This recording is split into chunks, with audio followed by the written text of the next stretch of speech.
like they can hear us now? Yeah, we're definitely live now. All right, cool. Hello, everyone. Welcome to another episode of Digital Beatdown. I am Scott, your host, and with me, as always, is my co-host Mist. I'm here too. See, and we got Mac, as usual, hanging out, doing Hey, all the what's behind the up? scenes stuff for me. Thank you, sir. You're welcome. You're welcome. Hi, everybody. I'm Mac. And tonight we've got our fighters. We got Bryce. How you doing, Bryce? Doing great. How are you doing? I'm okay. I'm All okay. right. Welcome aboard. Thank you. And we got John. How you doing, John? People keep giving me candy and saying that's a great costume. Cool. How do you feel about that? All right. Nameless Mac. This should be a fun fight. Yes, it should. So, the fight is broken down into 5 questions. Each question is then broken down into 5 phases. Phase 1 is the intro. You state your answer. Let us know, what you picked for the question.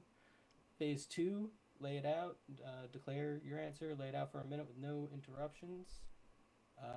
Phase 3 is the titular beatdown. You have 3.5 minutes to fight it out. And phase 4 is either we give you an extra question or you get a minute to rebut. Fight it out a little bit more. You said bud. Rebut.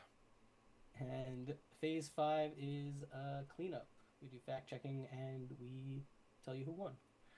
And the point will be awarded to the best argument. And tonight we have a pitch round, which is just each fighter gets 5 minutes to pitch their pitch. Good job, Scott. Thank Great you. job. Pitch that I'm a little pitch, frank. pitcher. All right. So, is everybody ready? Yeah. See. I don't have no question cards, by the way. I apologize, people. It's all good, man. I don't know what the hell's going on tonight, man. So, let's get on to Digital question beatdown. 1. Yeah. It's a mess as usual. Yeah, Woo! yeah, exactly. We live for the mess. Hell yeah. And in honor of messes, we would like to know who is the best actor to play the role of the Joker. And we will start with Bryce. Heath Ledger. Heath Ledger from The Dark Knight. And John, Mark Hamill. Mark Hamill. Something suspicious about these answers. What? That they're both. One of them was a bunch of hot topic people dressing around like one, and one of them just the best. Who would I know? definitely didn't have T-shirts with both of these guys on them. I mean, one of them is a hot topic, stinky ass character, and one of them is a cool character. They're both Hot Topic characters. I don't know what you're talking Hey, about. leave the arguing to us. What are we doing, man? We'll do Matt, I'm what are we doing? retired. Okay. So, do we have a clock? What's going on tonight, guys? Mist, do you have a clock? Or Mac, Okay. do you have a clock? Can you guys hear me? I can hear you now. Now we can. Now we cannot. There we go. What was There we that? Holy crap. It didn't even say, like, my internet was out. It was just like, no, we're just going to shut you off. It's weird. Guys, things are going great. Yeah, I know. Amazing. Okay, so before I start the timer, would anybody like to read the chat? Because we have somebody in chat. We have Yeah, a I'm gonna person read in the chat. Hey, Mac, the first Yeah. thing I hear is Max saying stinky ass, and I'm like, hell yeah, this is going to be good. Yeah, this is going to be great. All right. All right. All right, so who's going first? John? Bryce is going. It's Bryce. Bryce, I believe. Yes. All right, so it's a minute on the clock. Go. Tell us why Heath Ledger. You said 1 minute? Okay. Go. Yeah. Sorry. Heath Ledger in The Dark Knight. He brought a real raw, chaotic energy that was just captivated everybody. Like his performance was so deep and methodical. He took this character on even outside of the set. You felt his impact. and you knew if he hadn't died in this after making this, what he did, he would have gone on to make more Joker films. He was, he was in for the long haul on this. His performance, is terrifying and real. It brought like a real sense to the Joker a little bit more than you'd seen before.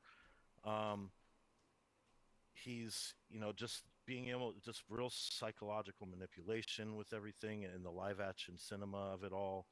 It just made it all feel very real. Stop. All right. John, you ready to go? I am. All right. Mist, let him know when he's got a minute. Go. Mark effin Hamill. There've been Jokers before him that helped bring him to the TV, the silver screen, but Mark Hamill's really what put Joker on the map for modern day. His voice is iconic. He was Batman the Animated Adventures in the video games, and it's just such a legendary performance for the Joker that you can't help but respect it. Just the level of chaos that he brings to it, just the whimsical, maniacal nature of any of his lines, and the laugh. There's a lot of good laughs out there for the Joker, but I really feel the most iconic one is just the psychotic laughter of Mark Hamill as he brings joy and murder. Stop. Also, we are getting an audience here. Wow. Yeah, we are. Perfect episode for us to get an audience. I mean, Mac, would you like to read what's in chat? Yeah, so here we go. Y'all better entertain me. You're all cutting in on my hog cranking time. So Devo Gazaboo says HL Gazebo. Gazebo. Sorry, I got You your said name wrong. Gazaboo? HL Heath Ledger is the only one who made it to any level of scary at all. Okay, we'll see.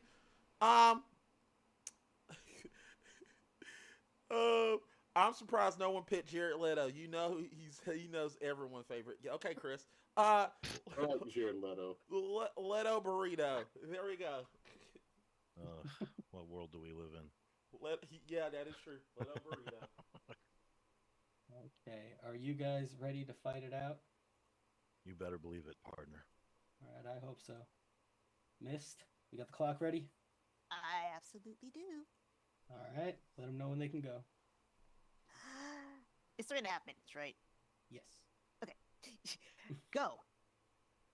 Okay, so Heath Ledger, man, we all know, everybody knows his performance as a Joker stands out beyond, everything. He won an Oscar after he died for Best Supporting Actor in The Dark Knight.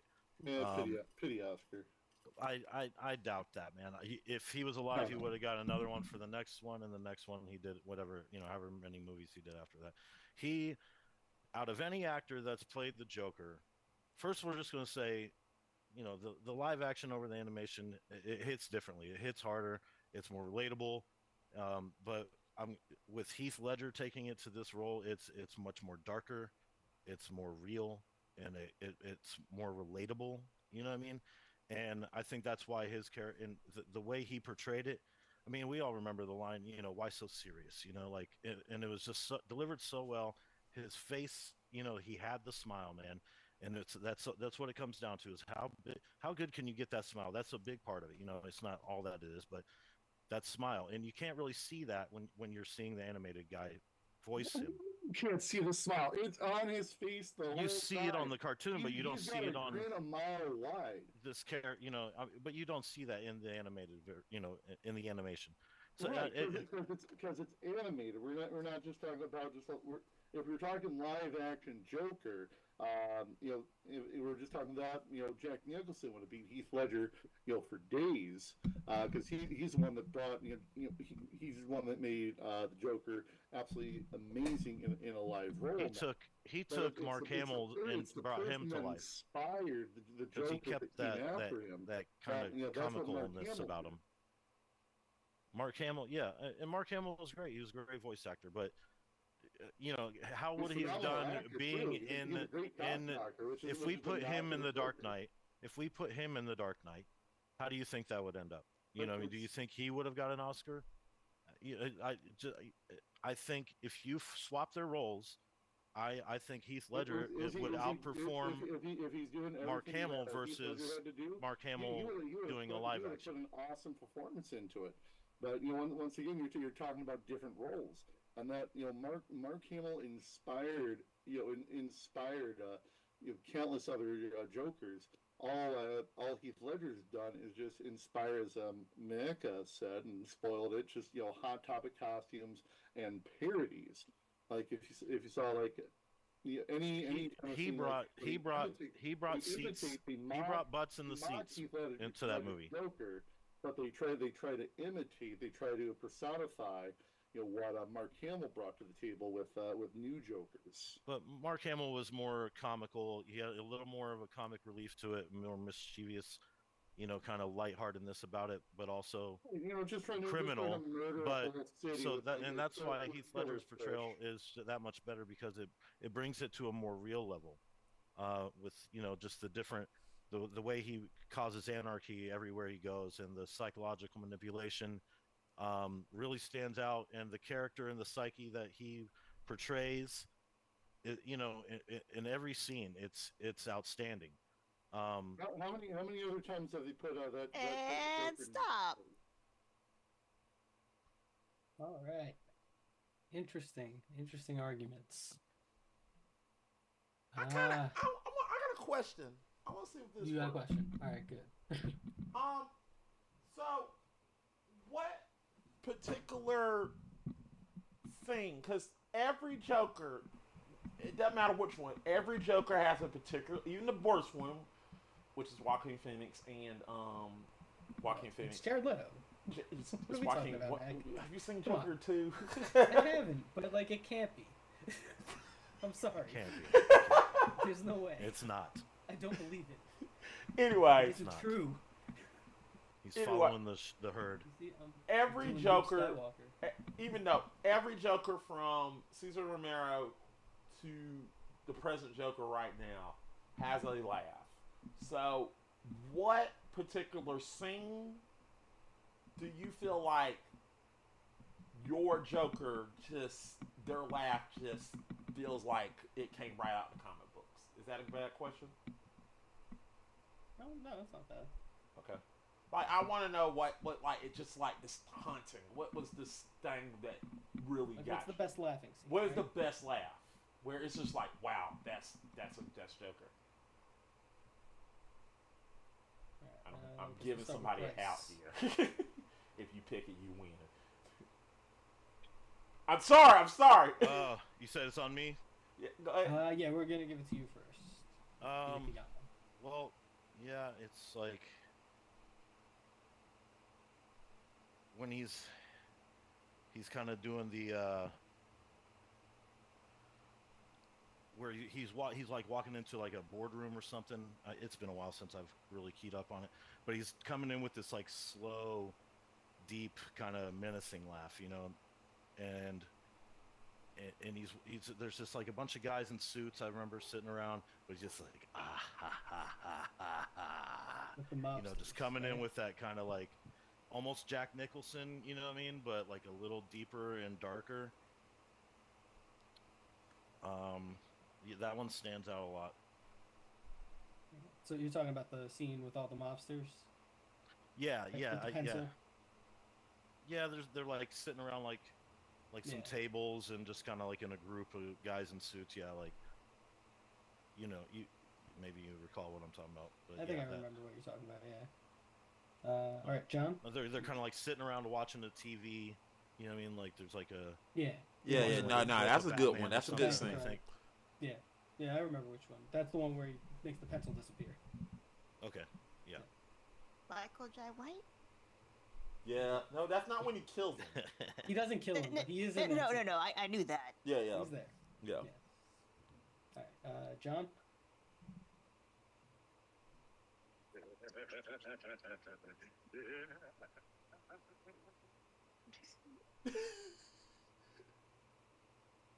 Okay, for the viewers at home, what scene is that? Because I know. That is one of any sort of Joker laughs that Mark Hamill brings to the table, and I think that one, it's a range of what he has for the laughs. It just starts from a nice polite little chuckle to a cackle, just to the maniacal laughter that he is fucking up the program, and if you're not going to get with it, he's going to put a smile on your face. Yeah, but what particular scene? I need a scene. You don't need a particular scene. Every laugh he does is fucking amazing. Okay, gotcha. All right. Mac, you're such a petty bitch. I know. No.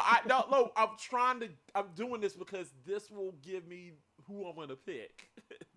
Joe, Mark Hamill Joker laughs are like the Eskimo word for snow. I know, but He's there's got one one for every particular occasion. laugh that puts it over the top. But Mac, stop trying to lead the fighters. I'm not. I'm trying not to.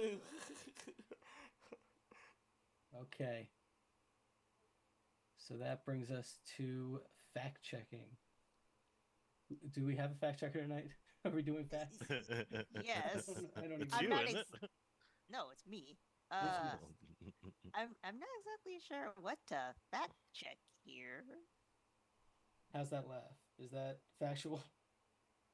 Yes, I can confirm that is in fact Mark Hamill's laugh. Okay. Joker laugh. All right. So we got that much.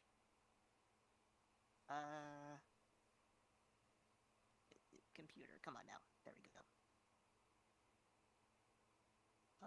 Yeah, it was mostly like an opinion round. Yeah, To be fair. Yeah, I really don't know what to really say here. Fun fact, Tim Curry originally auditioned for the animated Joker voice. Oh yeah, that is true. That is a fact. true. He did audition, and they had sound bites with him too. Also, a fact, Tim Curry voiced a very sexy puff of smoke.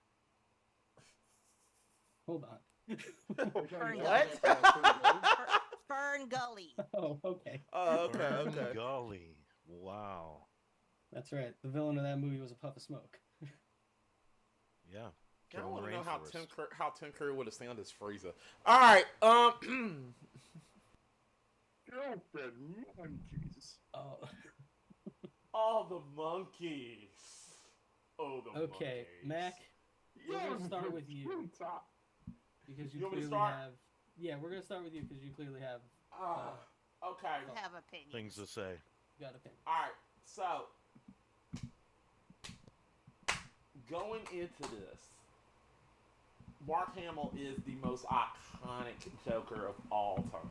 These are facts. He is the iconic Joker of all time. But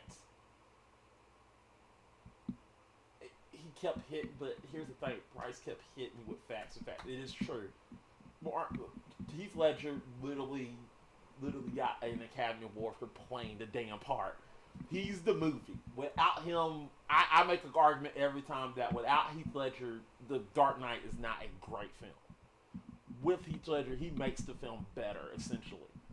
So these are all facts. And I love Mark Hamill's Technically, they're Joker. opinions. I'm sorry. Huh? Technically, they're opinions, but go on. Yeah, they're their opinions, yeah. But, and I gave that question because I was trying to get John to give me a particular scene. And the scene I was looking He was leading for, you. huh? He was leading you. I was leading. There was a scene that was a particular scene. I was like, if you picked it, you would have won, and it was the laugh from Mask of the Phantasm.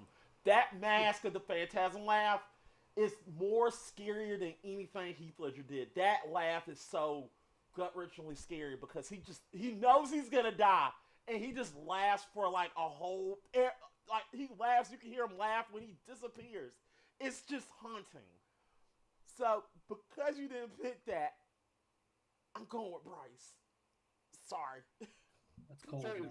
it's been a while since I watched Mask of the Phantasm. I should rectify that. It's haunting. It's so haunting. That laugh particularly gets me every time. I'm sorry. They recently re-released it in theaters. And Yeah, it was it's awesome. really good. It's a real good film. I should watch it. But yeah. Okay. Mist. This is real simple. Mark Hamill, because I cannot think of Joker and not think of him. Fair. Yeah. For me, I think I also have to go with Mark Hamill partially for that reason. Also, because John, he brought up like the whimsical nature of the Joker, and Yeah. I feel like that is key to him as a character. And I think that was missing a little bit with Heath Ledger. Fair. I'm not And arguing also, with you. and also when you guys started talking about how Mark Hamill would have been as like a live action Joker in like The Dark Knight, I just kept thinking of like how awesome he. I mean, also he did play the prankster in The Flash, so Yeah, but that's just him doing an animated character in real life. He's that a is very true. good actor. That is true. Mark But Hamill's a very it's good him actor. doing that character. Yeah, just saying. But I like I said, I don't know if he would have gotten an Oscar, but I think he would have been really fun. Oh yeah, he would have. Yeah. But So I'm not gonna argue. also I like going her. with John. on Yeah, this good one. job. Like I So said, I John, went you with, won that round. yeah. I would have went with Bryce, but I ain't gonna man. I mean, they're the top two. Yeah, there are the Yeah, top yeah, two. It's, Absolutely. Him, Heath Ledger, and Jack You're- Nicholson. Top Yes. three Jokers. yeah, I think you're both crazy. Cesar Romero is obviously I the love best Cesar Joker. Romero. He's amazing. He's Honestly, awesome. I might put him above Nicholson. Well, Dude, I mean, Cesar yeah. Romero's amazing too. What He's one like, was he fuck in? you, I I'm don't keeping even the know what one he was mustache. in. Yeah, because Cesar Romero great. is he's still the standard because he's Yeah, in he's the freaking standard. the Proud Family, Poppy. He's based on Cesar Romero. Yeah. Like I said, I mean, it's just everybody in that. I show would is- argue. My argument was the man painted literally. He didn't want to shave his mustache. They literally put paint over his mustache. Come on. Mhm. He's like a pre-Henry Cavill. Exactly. All I know right. what you were doing there, Scott. What was I doing? I wasn't doing anything. I was talking about how Henry Cavill had a mustache and they CGI. That is over it. true. He did have a mustache. Yeah, that is true. All All right. right. Question 2. You want me to talk about what's happening in the chat? Oh yeah. Hit Yes. the chat. What are we doing? All right. So here what we got so far. So DTH Games. What? Oh, DTH Games says 30 seconds to fart. Debbie Gazebo says Heath Ledger killed a dude with a pencil. And Debbie Gazebo said, true, Luke Skywalker only did a voice. Steam Lamb said, hey, if you like the Steam and want to support us, tip us. DTH Games said, Ledger does it and everyone loves it. And everybody loves it. I do it and everybody calls the cops. Play favorites, I tell you. GF1 Studios says, okay, this is true. But I mean, in Return to Joker, he turns Robin into him. Blah, blah, blah, blah, blah, blah. DTH Game says, Bryce, give me another $25 and I'll vote for you. Oh, come on. You gotta make a vote for me song. Vote for Bryce song. Also, Dev Gazebo said Tim Curry would be sweet. Tim Curry would have been. A Yeah, really Tim interesting Curry Joker. would have been great. I mean, he played an evil clown. So you stealing my bits, Mac, I swear to God. Okay, there we go. That's what DTH Games says. Hey, you was on my channel, damn it. Give him them bits. All right, but yeah, go ahead and go to question 2. Speaking of bits, with Saw Unrated getting a Nice re-release segue. this month, what we would like to know what is the best film in the Saw franchise? Fuck you, Scott. That was a good one. Was it? All right, we're gonna start with John this time. I'm going with the original recipe, Saw. Saw, 2004, and Bryce.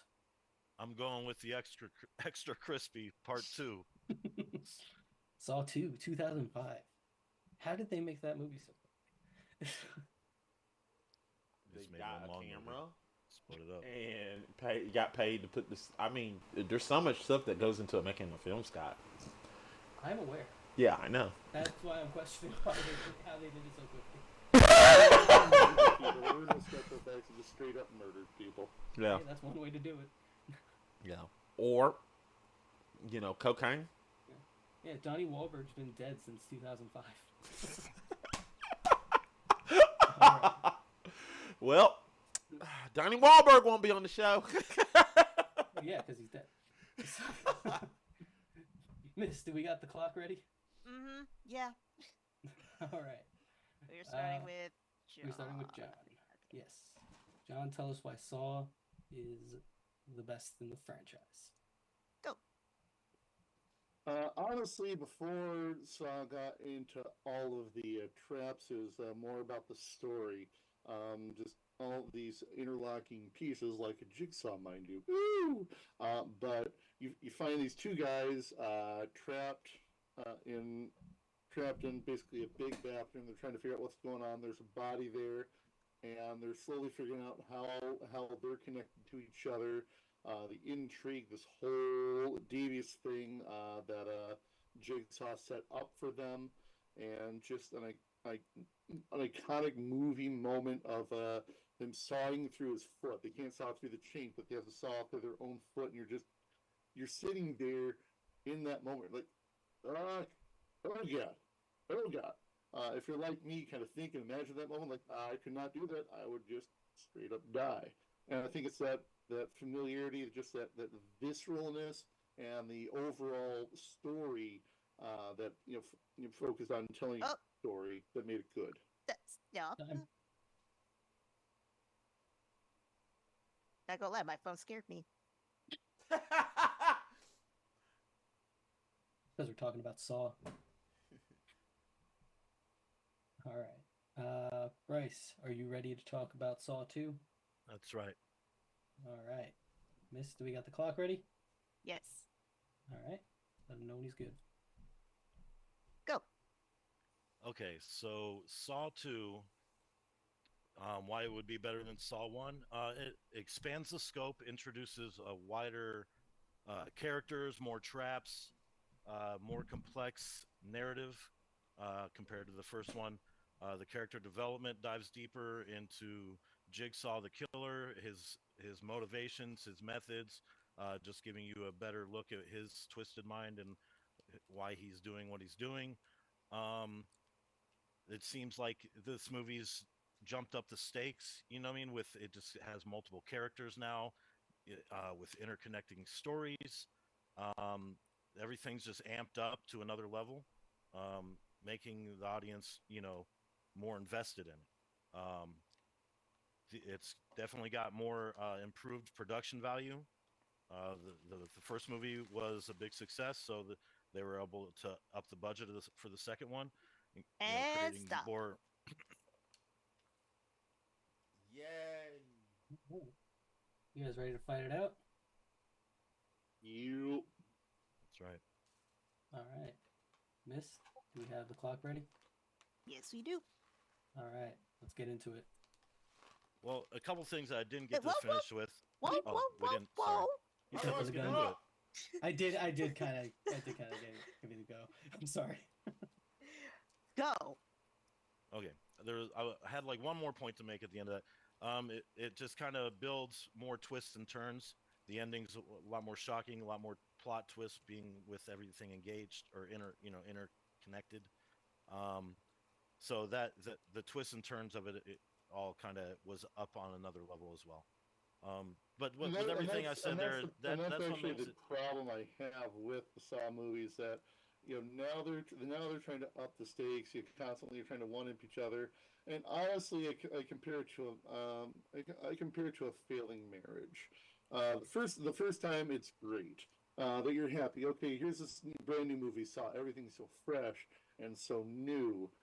Then the second one, the magic starts to die a little bit, and now you got to spice things up a little bit. You're focusing, the story is just kind of a side thing, but you're focusing on the deaths themselves.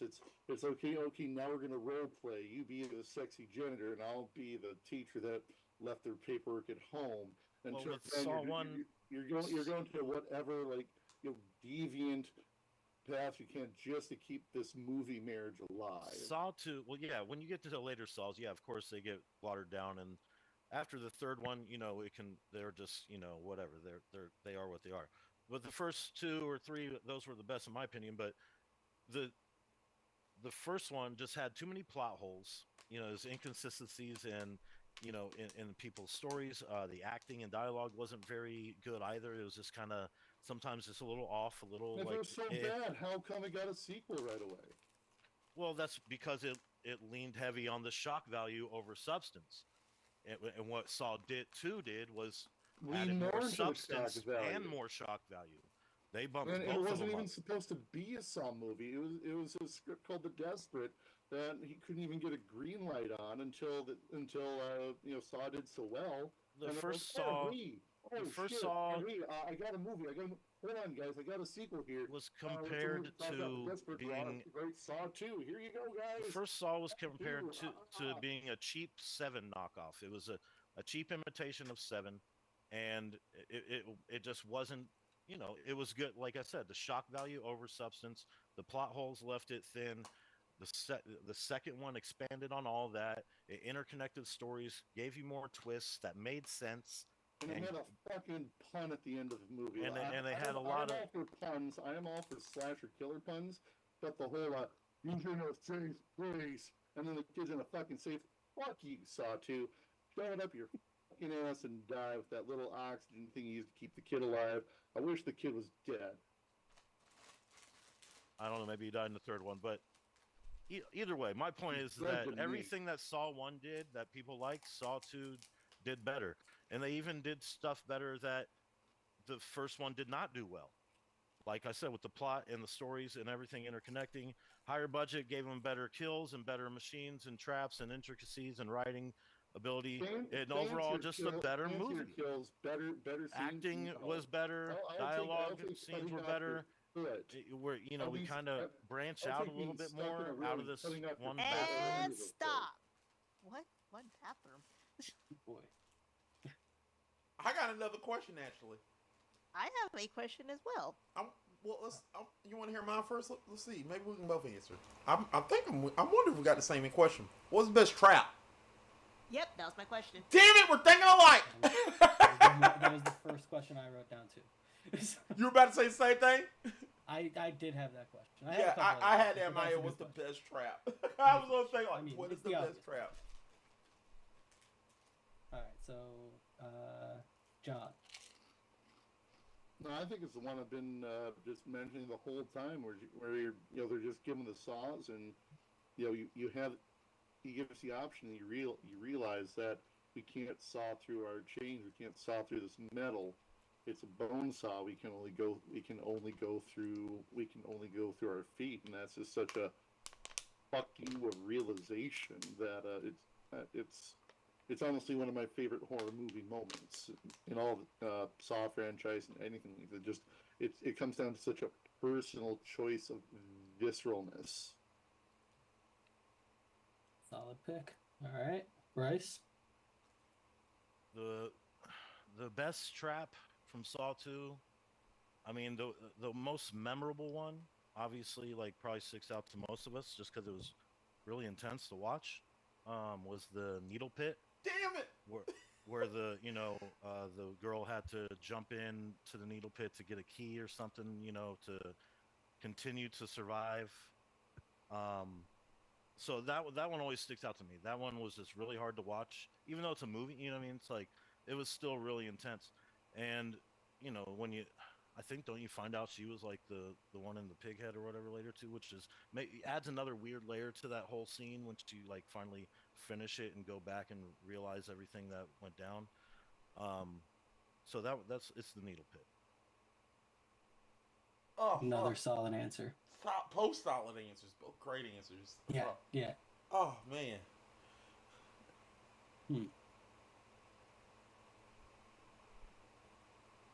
Yeah, I was gonna ask for you guys to pitch a Saw trap, but that might be too much. So, and also probably get our channel in trouble. So Don't get us a movie deal.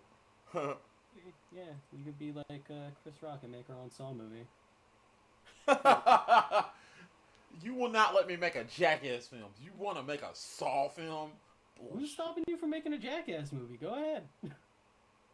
Franny. I'm not Franny. No, I say do Franny, it. stop Me and my me. friends used to do it all the time in high school. Yeah. All right. Do we have any facts for this round, Mist? Oh, this is interesting. Shawnee Smith was pregnant during filming, but kept it a secret from everyone, including the director. Oh wow! During the needle scene too? Apparently, she was pregnant through the whole thing. Oh god! Wow. Nice. She shouldn't Weird. have filmed that. Yeah, she shouldn't have done that. Jeez. Baby's gotta eat. Yeah. But Also, really Shawnee quick, is from. Shawnee Smith is from South Carolina. Woo. really quick, I'm solving traps for two people. What you mean by that?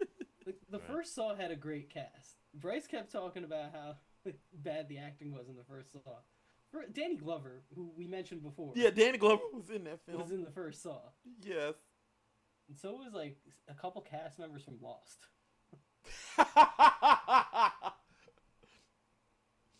Lost. Hey, good actors. For the Get most part. lost. Carrie Ellis was in fucking the first Saw, and he comes back. I see. When I saw the guy from Robin Hood Men in Tights sitting down, it just took me Don't away. you besmirch the name of Carrie Elwes. Yeah, It just Carrie Ellis took me is away. actually a Took good me away- actor. took me out of the scene. That's my Robin Hood. I think Yeah, you were I gonna mean, say yeah, that. of Carrie course, Ellis mine is too, actually a but damn good When actor. I see him in Saw, I'm like, what? Come on. I'm like that with the Are there Robin tights Hood under thing. there? Are you gonna cut through your foot and I'm gonna see some tights? Damn it. You Okay. believed it. I'm like that with a lot of movies where you see like the main actor, but then you remember some scene before, and just like, okay, nope, I can't separate the two of them. Yeah, it was I'm too like that with memorable. Nick Kroll right now.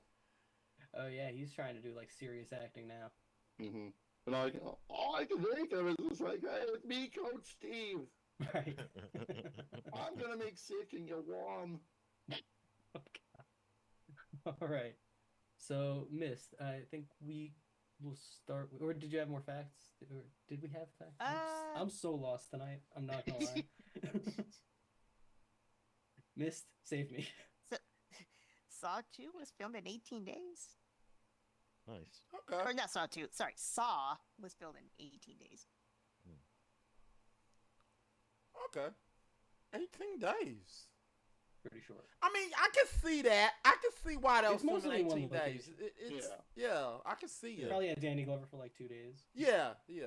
Because it's really that's still fantastic because it feels like it wasn't filmed in 18 days, but I can see why because if you watch the film, it was only in one location. And I mean, yeah, it probably had like a super small budget and it made a shit ton of Yeah. money.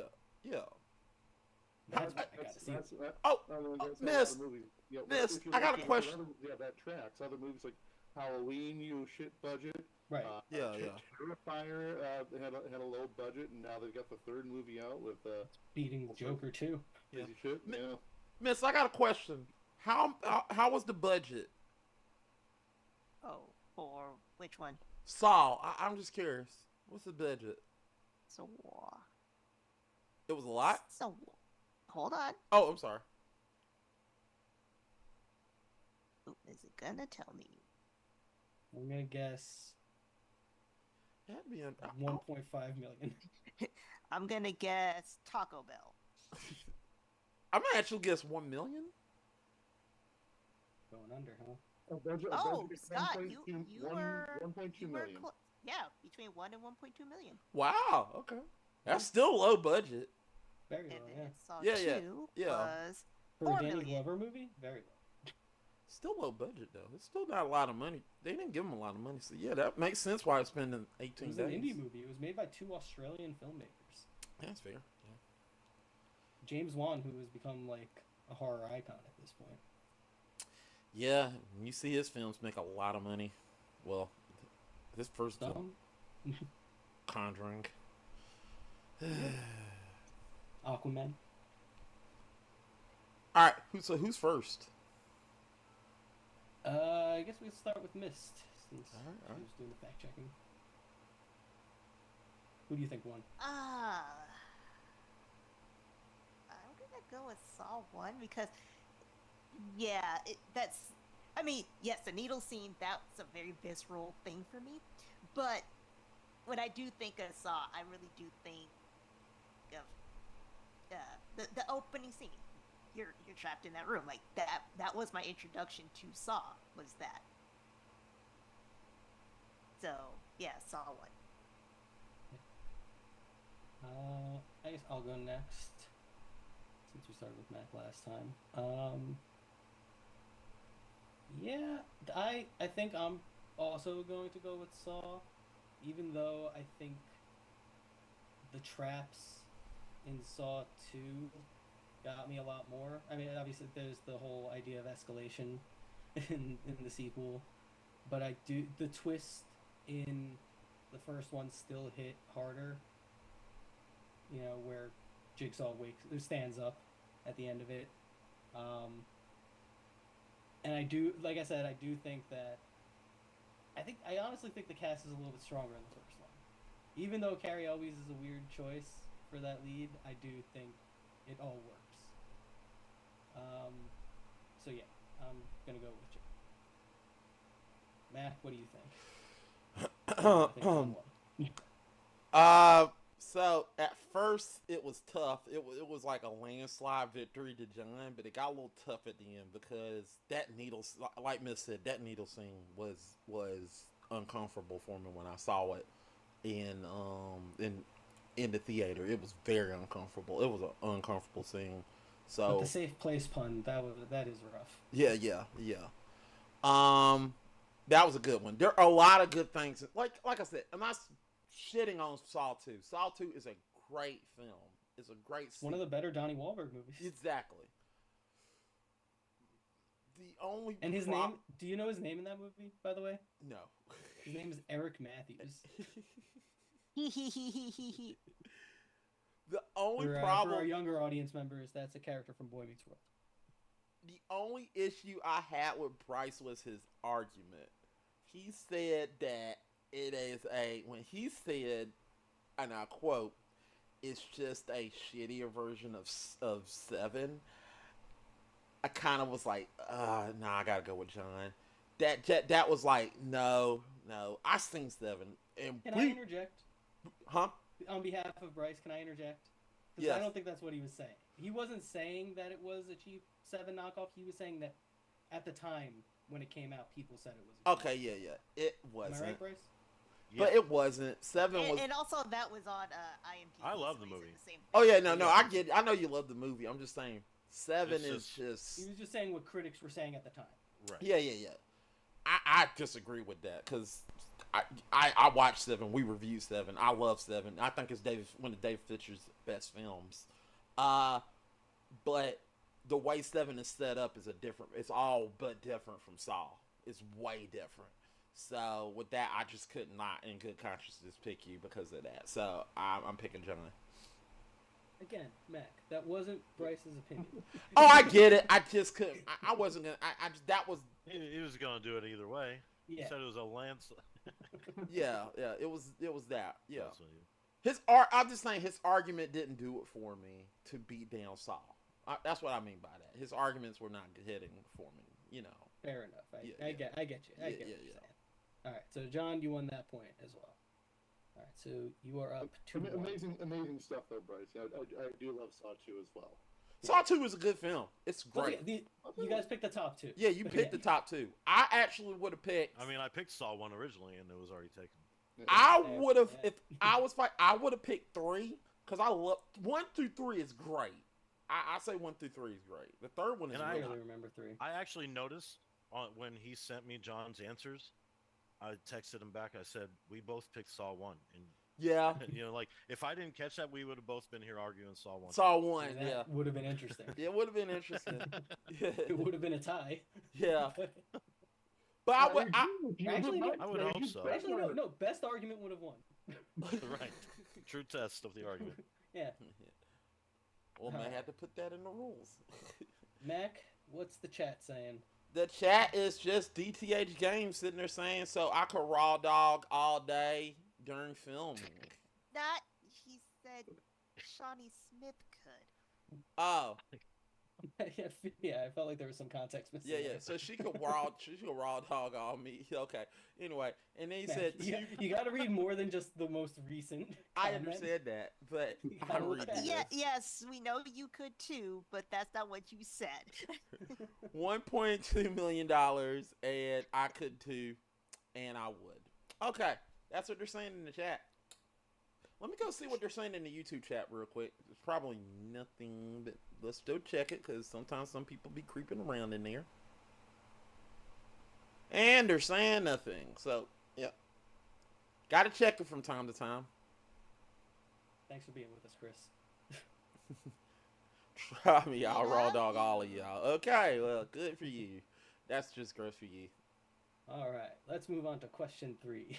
Also, want to recognize we got 6 viewers, so if you want to chat, don't be scared. We don't bite. So Thank you for watching. Don't be scared off by our. don't be scared. All is welcome. Talk with us. It's like, this is my Yeah. first time. I love this channel. Yeah, go We're ahead. going to be talking about a relevant movie this time. Question 3. Venom: The Last Dance is being released, and it has an R rating. So we would like to know what comic book character, existing in film or not, needs an R-rated film. Said R rating. Wait.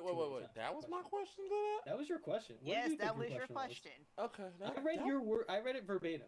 That's weird. I could have sworn that was the revenge question. Oh, well. That's the next one. Nope, yeah. Okay, my bad. Spoilers. Oh, well. All right. All right. We're going to start with Bryce this time. I'm so glad this is the last time we're going to be doing that shit. Bryce chooses Ghost Rider. Good. Ghost Ha Rider! ha ha ha ha. All right. And John?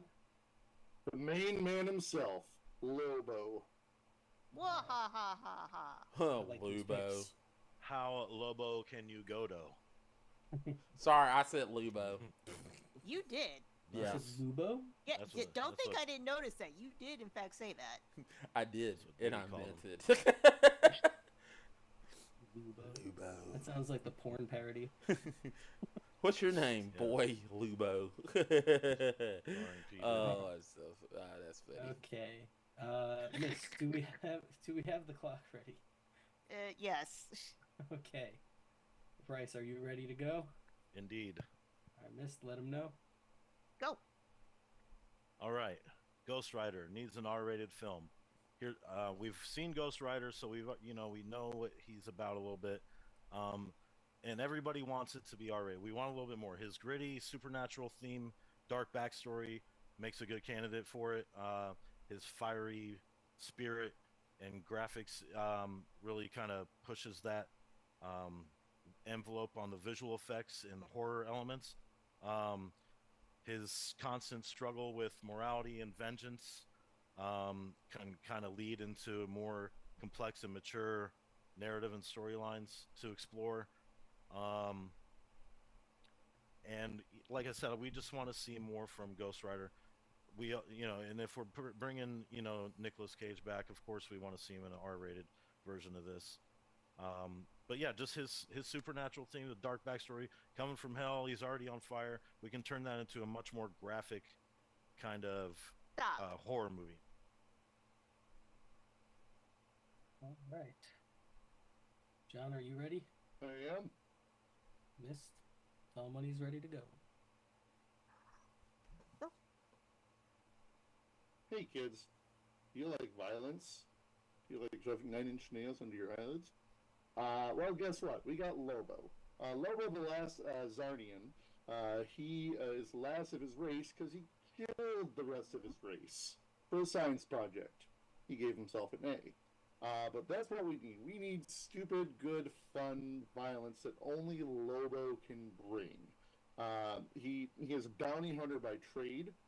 He gets the job done, and he's a man of his word. He will stick to a contract to the T, quotes, though he may take some creative liberties with it. And just a guy that's just going to go around and just have some fun, stupid actions, just mindless violence and explosions that would even make Michael Bay say, "Oh." And that's what DC needs right now. DC needs the main man to come in and just boost Stop. the franchise. You guys both picked bikers. We did. Vroom, You vroom. did. You did. You did. This is true. Okay, are you guys ready to fight it out? Yeah. Mist? Let them know when they're ready to go. All I'm gonna say is one of these choices my brother would absolutely love, and the other choice is the one I love. Go. Wish. So Ghost Rider just has a more potential for rich, darker storytelling and visual action for a mature film. With Lobo, he kind of lacks complexity. He doesn't there's a need good humor complexity. It's a fucking comic book. What do you need complexity for? for an engaging story for people to enjoy and character development. If Yeah, if why you're do just they watching fucking fail at it if you're just twice watching violence, the we can Ghost just Rider, look Nicolas that Cage? stuff up on on online all day long. Plus, Lobo has a smaller audience. Ghost Rider's already established itself in the movie scene. Lobo has a much smaller niche Well, audience that's the than Ghost problem. Rider does. Ghost Rider's already established itself. For it to become a and rated it's R not a movie, good reputation to have for Ghost Rider. for Lobo to become a rated R movie, Lobo. it would restrict that. Kick ass and take names and forget them later on. Making Lobo rated R would restrict that viewership even more. It'd do better as a PG-13 movie, so that it would have a broader appeal to more people.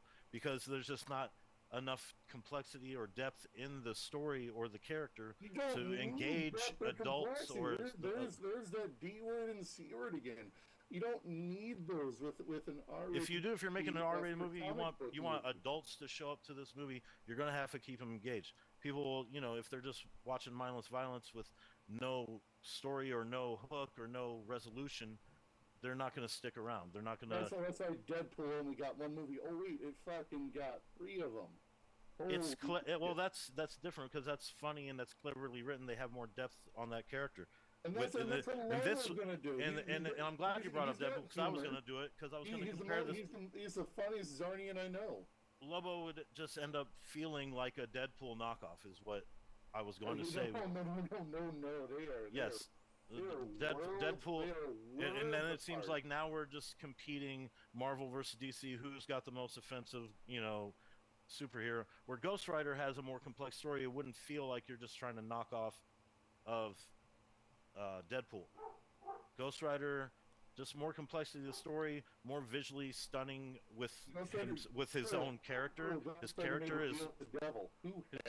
is more interesting to look at, especially if you turn it into a rated R movie. You can make it a lot more graphic with, just part guts and whatnot hanging out, or just. Why are we in guts to a flaming skull? I'm adding more graphic detail is what my point. We don't need more graphic to enhance it. If we're going to an R rating, then you're if you're wanting to go R rating, you want more graphic detail. That's just it's not about dropping the F bomb twice. It's about upping the ante on every end of it.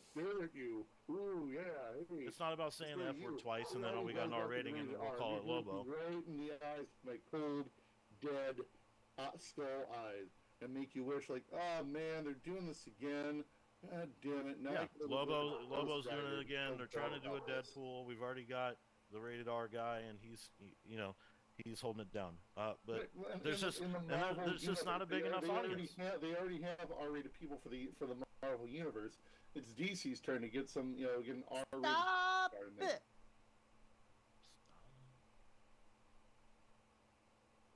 All right. I have a question. Go ahead, because I ran out. I'm having fun with the chat. It's kind of a two-part question. Who's starring in your movie and who's directing it? Ooh, nice one. Okay, and we started with Bryce, right?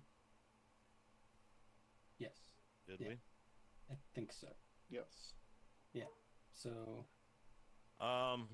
If we're going actor, I'm thinking Nicolas Cage again. I want to see him. We've already established him as Ghost Rider, so anything else would be kind of silly. And he's somebody we've seen do rated R stuff before, so it wouldn't be out of the question. It wouldn't be something that would kind of pull viewers out of the moment, like we saw in Saw with our boy, taking me back to Robin Hood. As far as a director, you know, I'd kind of like to go like kind of gritty but cool like visuals. Somebody like Robert Rodriguez that we know from Dusk Till Dawn, Sin City. Real cool visuals, and we know he can direct some graphic stuff, but also bring a good story, interesting storyline with it too. Question: who's your actor again? I had to ask. Nicholas Cage. Nicholas freaking Cage. Gotcha, on, man. gotcha. Just had to ask that. I heard the director. I just had to ask that question. And just to clarify, which Ghost Rider? Ooh, good one. Which Ghost Rider? What? Which Ghost Rider? There's several Yeah, Ghost which- Riders. In the Yeah, comics, which yeah. one? There's several. To be Well, fair, I mean, Nicolas I'm Cage not- did already play That is Yeah. true. a The specific one it would be. I mean, I assume it would be. Yeah, it would be the same iteration of Ghost Rider. So Johnny. Johnny Blaze. Okay. Perfect. That's what they called me in high school. Gotcha. All right, so Johnny Blaze is back in the Robert Rodriguez movie. I like it. All right, John, how about you? That's what I was kind of anticipating that. So I was actually spending some time thinking about which one I wanted to do. A couple of ideas I threw around was Ron Perlman. He's been a wisecracking badass in Hellboy. I thought of Josh Brolin. He's played Gritty Guys. But honestly, I think it's a guy who got kicked out of the DC. The old DC needs to be brought into the new DCU. Bring back Henry Cavill. Interesting choice. Interesting All choice. right, Yeah. Henry Cavill as Lobo. Already a verified nerd. And dude's fucking jacked. Yeah, he's the size. He's Let's the right paint him size for gray, Lobo. let him grow his hair out, and let him keep the mustache. All right. He needs redemption for the mustache. Yeah. But who's your director? Yeah, I was about to ask it. I hate myself for this, but I respect it as well, thanks to epic rap battles of history. But I have to go with Michael Bay, because it's all about that motherfucking money.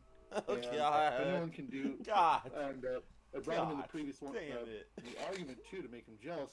I want him to be jealous of himself. I want him to be able to create a movie with just such stupidly fun special effects that he's just gonna pat himself on the back and say, "Why didn't I do any of this for the Transformer movies?" I want him to tap into the Injustice 2 comics and make a big Green Lantern dick just slapping things around. And only Okay. Lobo can do that. This leads to my question. God. Will there be full frontal nudity? Of course. I mean, just imagine what Ghost Rider's dick looks like. I'm I just know, like, it'd be nothing but skull. He doesn't have a dick. It's a flaming dick. Would it be The on girl fire? would get on top, and now she would be the Ghost Rider rider. You see? This is what we get when we ask these questions. Yeah. I mean, I just think his dick would be just, fire. But, that's me. Nice. You guys don't actually have to if he's riding a lover, does the lover turn into like a flaming vehicle of sorts? Whole new meaning to Okay. spit roast. Oh. Nothing but, well, I mean, Oh, God. technically, if we're going Ghost Rider, he definitely would have a boner. Hoo-hoo. You would have a boner. He has a boner. Yes, I am funny. All right. Where are we? We're Yes. Uh, Obligatory full frontal. I think we're Just massive crank. And it's literally just a dick measuring contest. In a Michael Bay movie? No way. Yes, it's already. He's got the green light. You know, they put in his contract must have Lobo dick. God, Okay. Miss, do we have any facts?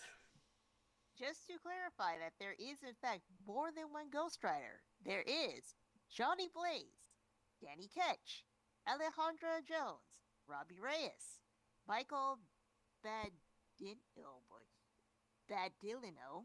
There we go. And The Armadillo. Kushala. Yeah, Michael Armadillo and Kushala. Yeah. We've only seen 2 in live action, right? Yeah, we only seen 2. One The Agent one in Shield. Shield. Yeah. That's Robbie Reyes, I think. Yeah. Yes. And Johnny I Blaze. forgot. Did he make a deal with the devil too, or? I think he made a deal with the Ghost Rider in the show. Gotcha. Like the Ghost Rider, like Johnny Blaze gives Yeah, him- because Johnny Blaze 100% made a deal with the devil. That's fact. Yeah. That's facts. Mephisto. Whatever. Yeah. Okay. I just want to Yes. make sure because I thought all of them did not make deals with the devil. I don't think so. Okay. But I'm not sure. I don't know all the Ghost Riders. Okay. I got you. Yeah, I know like 5 out of the 6 of them. I pretty much Or sorry, know the 2 four, we named. four of the 6 of them. Yeah. All right. So, any other facts?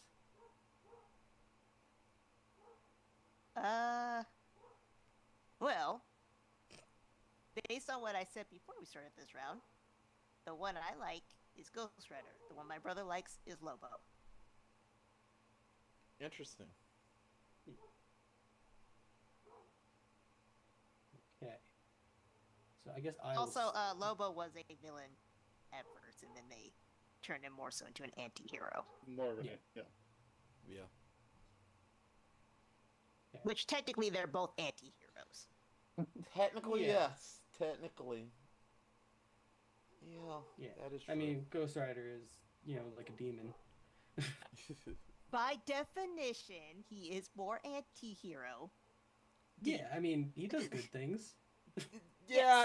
Demons can do good things. Yeah, but too, also sometimes. Venom is technically an anti-hero. He has. Yes, Yeah, he but is. he is He's another out for character him. started as a He's villain. out for himself, Yes. but he does help. Well, okay, so is Wolverine. Fair, But Wolverine he wasn't introduced as a villain. but Wolverine no, I'm is saying technically anti-hero. for himself. Anti-hero. Yeah, he is an anti. Yeah, he's but an anti-hero. Yeah, He's mostly hero. I mean, technically, we And could. Batman is an anti-hero. Batman's a menace. Batman is not an anti-hero. He is a hero. Fuck you guys. All right. Also, Uh, technically, would Magneto be an anti-hero? absolutely. Okay. He, He's not a has- villain. He I has would say he's a attempted villain. genocide on humans many times. Well, he's not a. Thank you, Devo Gazebo. Michael Armadillo. Yes, exactly. Okay. All right. Do we have any more facts, Mister? Not really without going into like the whole background and history of both of the characters, which will take forever. Yeah, I don't think we need to do that. They're both bikers. One's a demon. One's a space. Yeah. One's an douchebag. alien from another universe. You guys. Yeah, they say Ghost Rider is a human-demon hybrid, and Lobo is Isn't he a Lobo bounty Sapien. hunter? Zarnia. Zarnian. Zarnian. Yeah, isn't he a bounty hunter? Yeah. Okay. Yes, okay. that's It's like, That's it's like his Dog, profession. the bounty hunter, but Yes. he's in space. Okay. I guess I will start the judgments on this one. This was tough because I do like both characters, and you guys both picked answers that appeal to me specifically. With Nicolas Cage and Robert Rodriguez and Henry Cavill and Michael Bay. Henry Cavill's an interesting choice for Lobo. I actually kind of like it the more I think about it. I do think that Bryce made a lot of good points about how small of an audience Lobo has. at this point, even smaller than I think someone like Deadpool had beforehand. The fact that Deadpool is a success is kind of a counterpoint to that, but I can also see the Deadpool movies kind of harming Lobo in a way, because the comparison and all that, and also didn't DC have an R-rated movie with Suicide Squad? Am I wrong about that? You gotta check to see. I don't know. Yeah. I'd be very surprised with Joker. the amount of. Yeah. I think there have been a couple DC R-rated movies, but but I think overall, I like the idea of like a darker, grittier, kind of like morally ambiguous Ghost Rider movie, and I think Robert Rodriguez is he can also bring a lot of like the fun that John was talking about you would have in like a Lobo movie, because Robert Rodriguez is a very fun filmmaker. So I think I'm going with Bryce on this one. Also Nick Cage. And the second Suicide Squad movie is R-rated, but the Oscar award-winning Suicide Squad is PG-13. Yes, Yeah, that is right. Yeah. You want me to go next? With Jared Leto, the best Joker. Right. Boo. You want me to go next? Yeah, Matt, you can go next. Okay, here's the thing.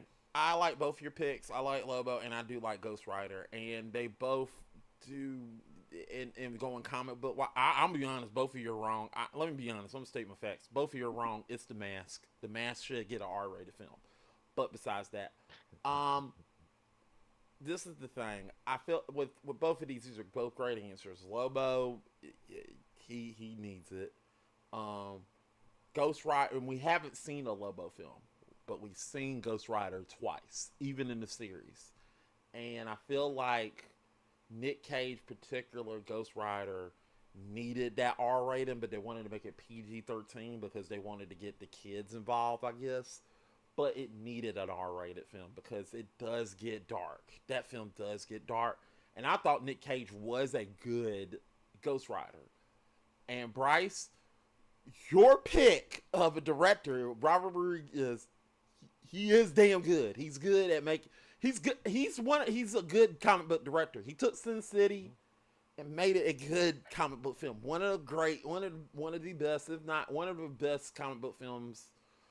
He took Sin City and made it a film, which is amazing, because that's hard to do. So for him to take a film that's already an R-rated film and turn it into that, he can do it. And plus, he can make he's probably Marvel's dream director, because he's gonna do it for less money and he'll find a way to make it. He's worked with Disney before. He's done the Star Wars shows. That is true. So yeah. John, what lost it for you? And I know Scott is not saying it, but I'm gonna say it. I like Henry Cavill. I love Henry Cavill, but Michael Bay. No regrets. No regrets. No. Believe me, I died a little bit inside myself. No, I'm sorry. I don't know what you're talking about, Mac. I did not hate that choice at all. I love Michael Bay as a film director. No, he was as good. A person, I don't know. Good when he did Bad Boys, but once he did those Transforming films, he just fell off a fucking cliff. Hard disagree. Hard. Pain and Gain is awesome. Pain and Gain. I'm an inventor, Scott. I'm an inventor. I invent things. You think I can process this? Hey, I'm not arguing on behalf of fucking Transformers 4. I'm talking about the movies that he did in between those and after those. Yeah, Ambulance is good. That I am an inventor. I invent things. Still sticks in my head. Like, oh, really? You wrote this? Literally, literally I'm sorry popped. That you can't see past a single line. He popped up in a can of Cool. Rules. We're not fighting, Mac. He popped up in a can of Coolers Light in front of us, Scott. Mac, return to the fight. Anyway, I'm going with Bryce on this, and Bryce gets my full vote. Okay, Mist, what did you think? Apparently, I'm the outlier here, and probably owe my brother a call, because I might have to pitch this idea to him to see what his opinion is about a Lobo movie, because I know he wants one. And I do too, for the record. Yeah, I do too. Honestly, I'm not gonna lie to you. It's a good answer. based on what John said, I want a little movie too, actually. Yeah. Because what did it for me was there was a reason why I asked which Ghost Rider. Because how old is Nick Cage at this point? Yeah, but he's gonna be He's CGI'd playing, up. he's They're just gonna playing put him in a green Spider-Man suit. in a TV show.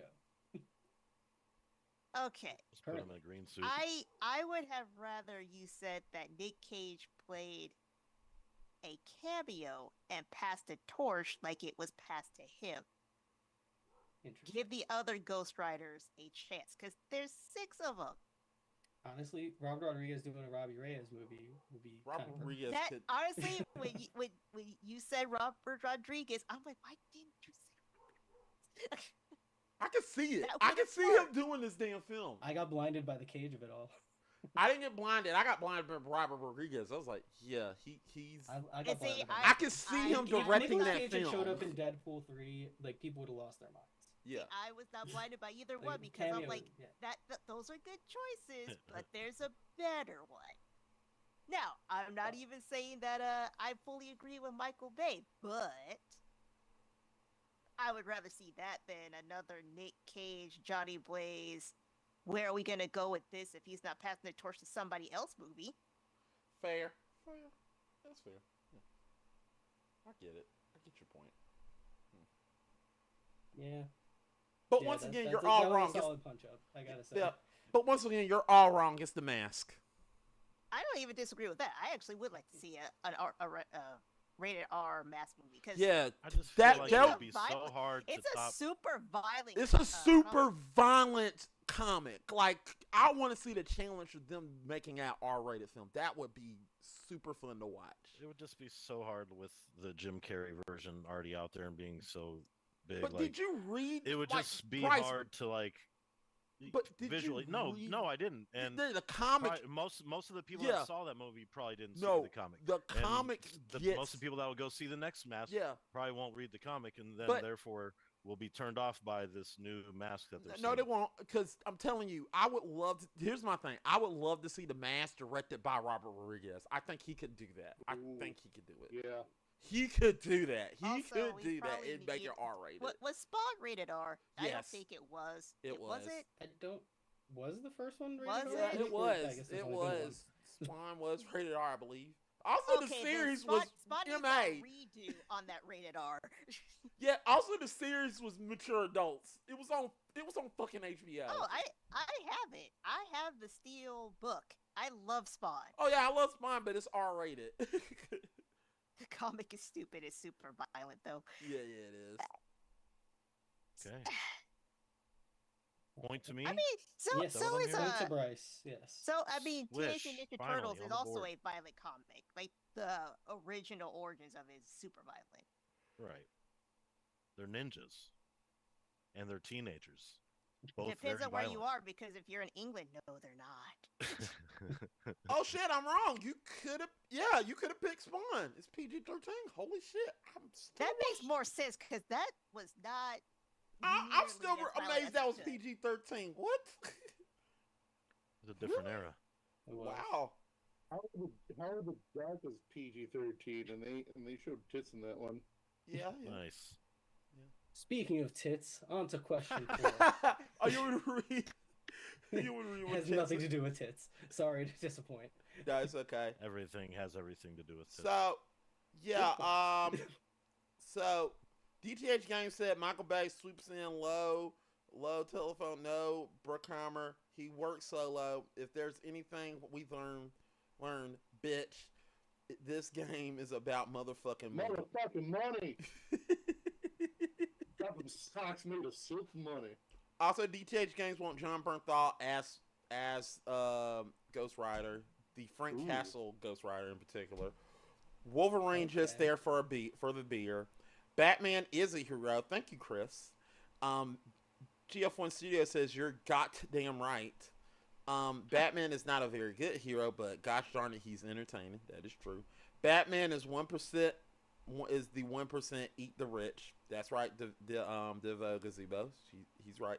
The Gazebo says Jared Leto is the winner here.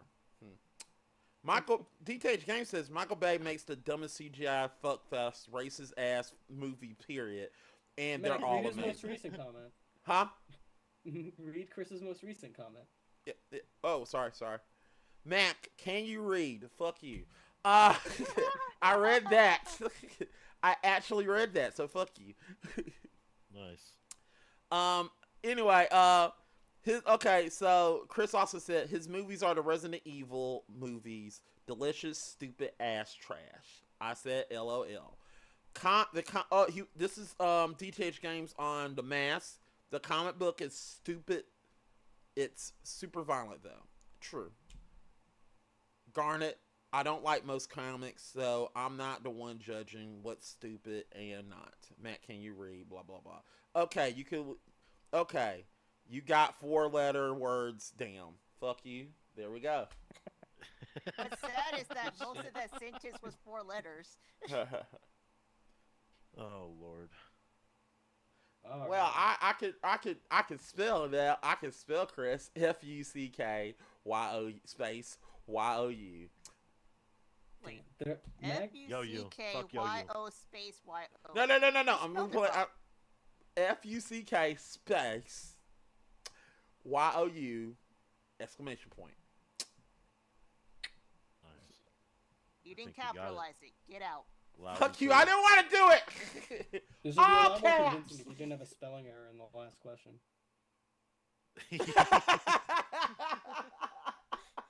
Let's hear it. We'll get there. We're still on question 4 right now. Speaking of tits, Oh, the last one. Speaking of tits, question 4. What does has to do with tits? It has nothing to do with tits. When it you has find out. everything to do with tits. Keep listening. Stockholm Bloodbath is a film about 2 relatives. There you go.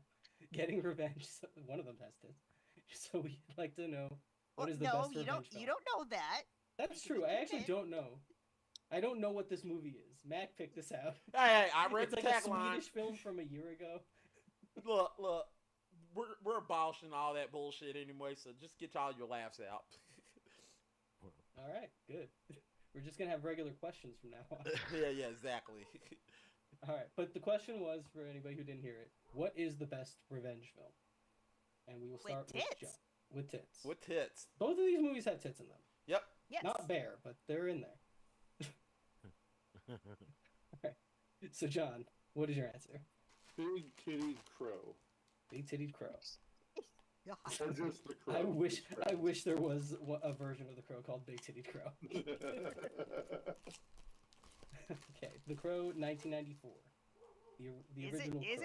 Is it, or is it just Or generally you, the crow? it's a new one, right? You're talking about the new one, right? No, fuck you.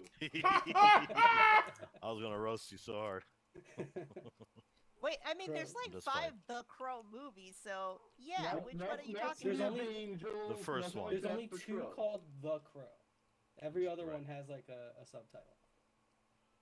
Hey, Crow. but it's still The Crow, whatever. Yeah, The Crow, the one with Eddie Furlong. The Crow, big titty. Brandon Lee. The new Crow, you know, everyone's favorite. The Crow, the one nobody remembers. The Crow, the one with not Brandon Lee. There was also a TV show. That is true. Fair. The Crow, didn't that have Brandon Lee? Not the movie, but the show. No. No, I think he. Oh wait, no, Brandon it's Lee died in the the first movie. the Iron Chef IRL. dude. What is up with you and Jared Leto, people? Yeah, He's the got show y'all had, brainwashed. The show had what is his name? He was in Double Dragon. Mark Damascus? Is that? Yes. right? Yes. Oh, yeah. The guy from the American Iron Chef. Yeah, I know who he is, but I don't know his name. But I don't know who you're talking about. Yeah. Or Dacascos? Not Damascus. That's a country.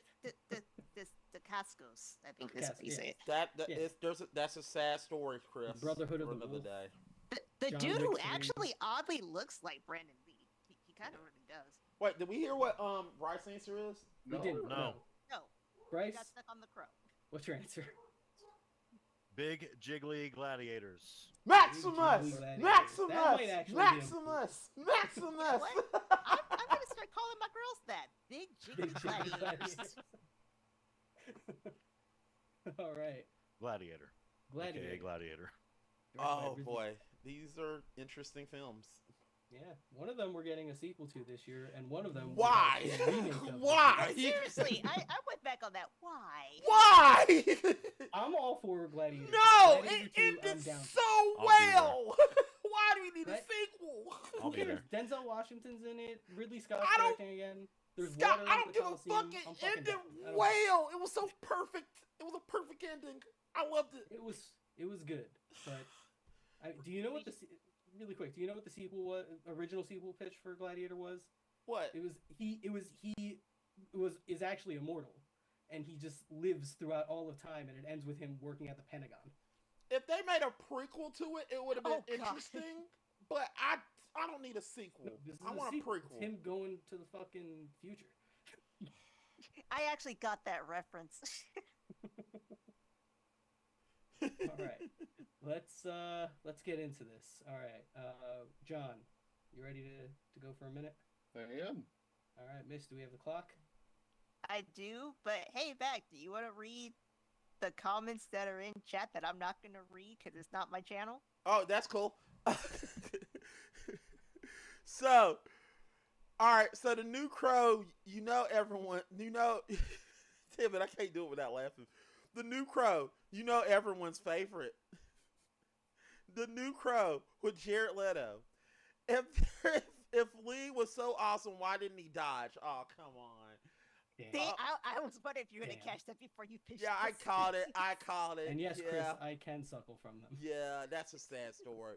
Why make new movies when you can make sequels and remakes of everything? That is true. Gazebo says, "Oh my God, that was awesome and harsh." Fair. All right, Miss, we got the clock. Yes. Oh yeah, All right. GF1 Studio said LOL. Matt, go in your Thanks for corner. that, Mac. Thanks for that. You're welcome. All right. Okay, go, I guess. Alright. The Crow.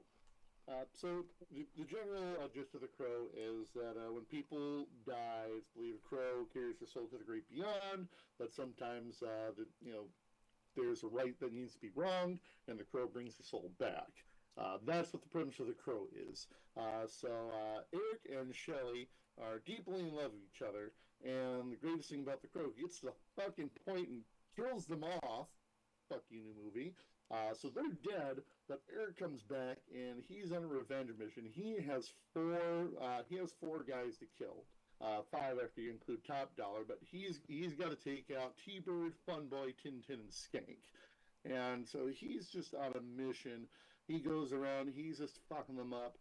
Everyone else is you're slowly realizing somebody's trying to kill us, and why is he killing them? They realize that, oh shit, we killed him and his girlfriend, and now he's back to fuck us all up. Oh, stop! All right. I don't lie, I was actually getting into your argument. I'm like, oh yeah, I have a timer. Yeah, it does. Yeah. Well, they're gonna have 3 minutes to go at it Yeah, that's in another minute. Bryce, are you ready to go? Yes. Are you? No, not really. Oh. Miss, do we have the clock ready? Is no one gonna ask if I'm ready to go? Are you ready? You ready? Are you I ready? think I just Ness? did. I was gonna make a bend over couch reference, but okay. Okay. No, Mac. All Not right. with you. You go in your corner and think about what you just said.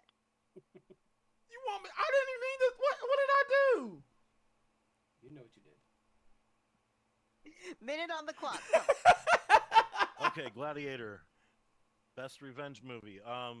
Gladiator, it has such a epic scope. The revenge story with the huge Roman Empire just makes the story feel bigger. The massive battles, the political stuff that's going on, all adds extra weight to the journey, Maximus's journey. The character depth, character arc is deeply explored. The transformation from a loyal general to the vengeful gladiator, driven by the murderer's family, creates a strong emotional connection with the audience that everybody can relate to. Then we got the Oscar-winning performances by Russell Crowe and Joaquin Phoenix. They're both doing great jobs in this. And then just the directing by Ridley Scott, the production values, the set designs, costumes, and even the iconic score by Hans Zimmer. And stop. All big factors. Solid arguments. All right, Miss, do we have 3.5 minutes on the clock? Yes, I'm trying not to fall and crack my neck. But yes, we do. Yeah, don't do that. That would be bad. Well, I'll Alright. make sure to hit 3 minutes before I, snap my neck. Okay, well then we're fine. Don't do that.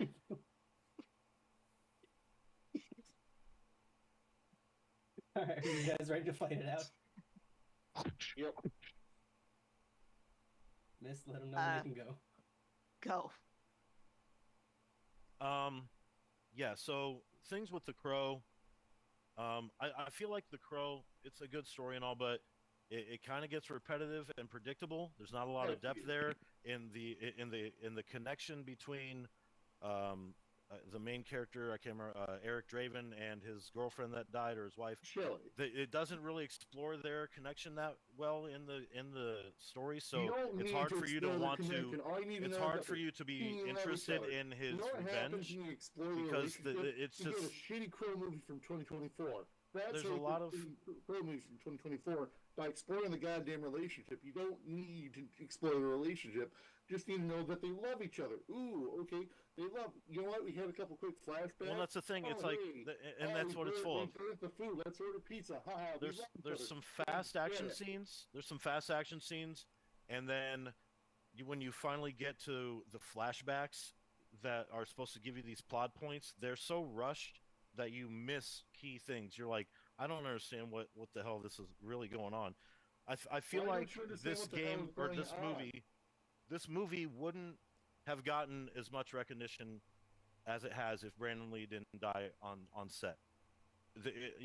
That kind of just pushed it to another level where it's like, oh man, now it became a cult classic. But without that, if you take that factor away, I don't think we're talking about it today. I don't think it's getting remade earlier this year. And I would have hoped that maybe it would have been a better just first release. They just now came out with a Crow movie in 2024. Fuck that movie. The special effects, Bring that movie. Take special that effects are dated. goddamn You can movie out of your you watch goddamn Gladiator and mouth. then you watch The Crow. You're gonna that's all you gotta do is just watch them right back to back, and No, you'll you know don't. No, which you one don't. is You know what you is can the do better instead of watching revenge the movie. intro movie? You can punch yourself in the dick. I'm talking about the for 2 original. I'm talking hours. about Gladiator and The Crow. You watch Gladiator and then you watch The Okay. Crow. You're You gonna can still see just which punch one's your a better dick in revenge movie. yourself in the dick for a couple hours until the Crow comes on. The, Because, if you want a good epic movie, you watch Gladiator. You watch If you want Gladiator. a good revenge movie, just about busting 4 motherfuckers up, you watch The Crow. there's no character depth though. It's a You quick don't need character bing bang depth in a bang bang revenge bing. movie. You just Gladiator need is the fun ultimate action revenge thing. movie. You just need catchy lines like victims. Because Unreal. it draws it out and it creates such depth around the story that when it finally happens, it You just get a better feels so death penalty damn than good. us. It feels so damn good. And then what happens when the Crow finally gets his kill or whatever? Like he just goes back to the afterlife. It's like a okay, good revenge he movie never should. he He's never done all like he needs to do. Movie is over. End of fucking list. Okay? his girl gets to come back to life or whatever, and he dies. Like what? No, This guy took down an entire empire. Eric Draven took down like a shitty fucking Gotham gang. You know what I mean? Gladiator is just such an epic scale of revenge. Epic movie, not a revenge movie. Epic scale of revenge. There's nothing. I mean, this out revenges on every level. You know what I really like? Acting and dialogue in The Crow are weak. Stop! Brandon Lee did a good job, but My head hurts. Good fight. I want that to keep going, actually. I got a Should we question. just give him another minute? Oh, Max got a minute. I've got a question. Actually, Let's see. What was the most iconic line that your character says in your film?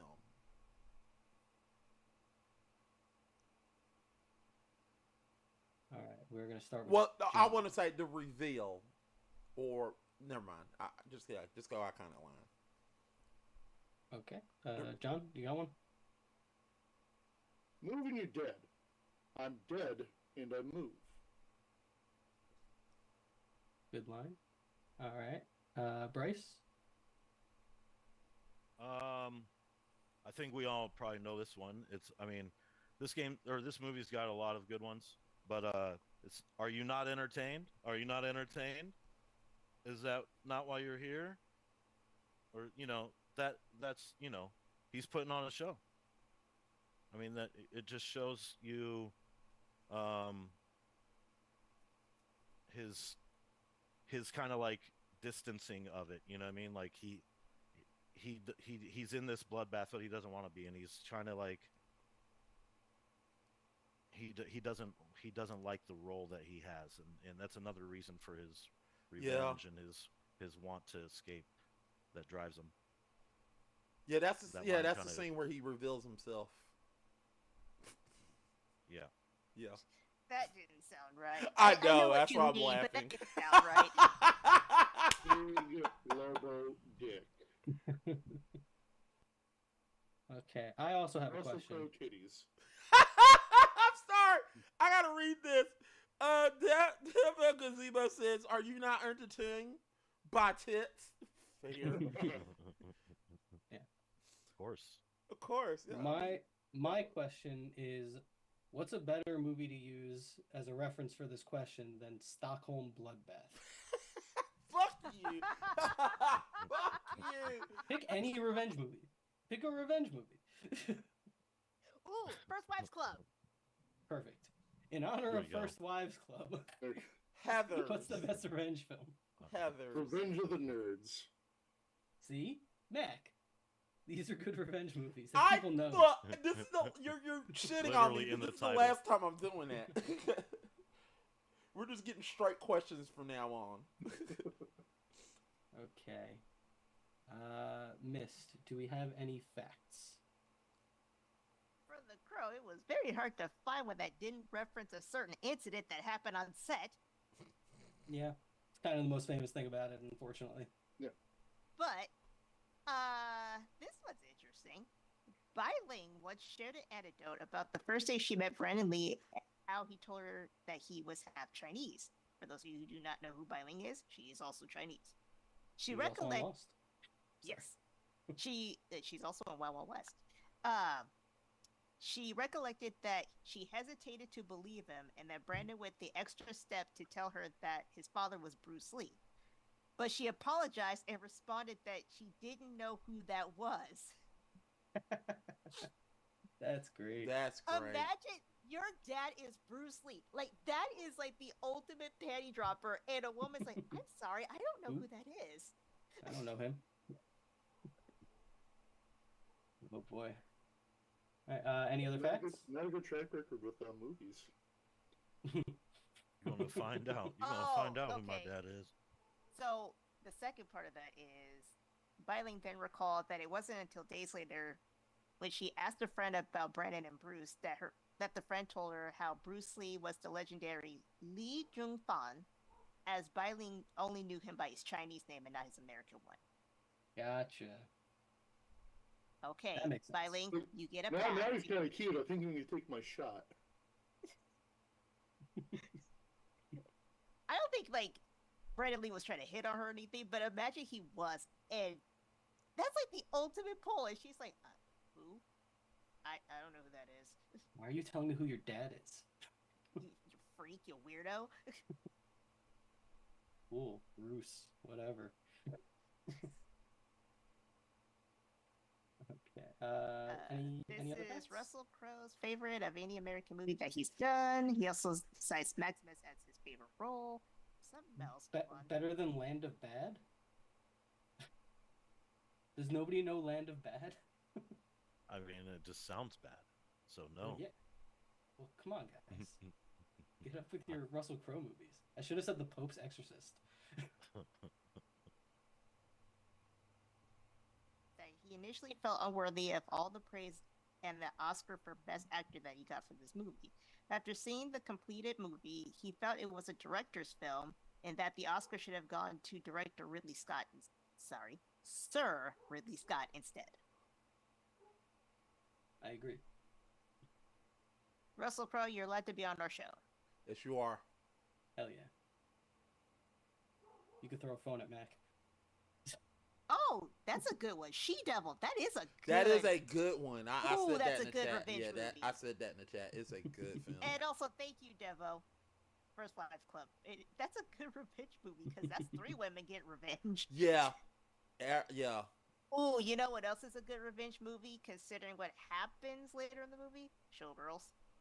Oh yeah, that is a good one. It Yeah. becomes a revenge Fuck, movie. she gets her revenge. Damn right. Nightmare on Elm Street. Hashtag justice for Molly. Nightmare on Elm Street. That's a good pick. Also want to say this. Heather's is a good one. There's Mean Girls, we said. Mean Girls is a good one too. Yeah. Yeah.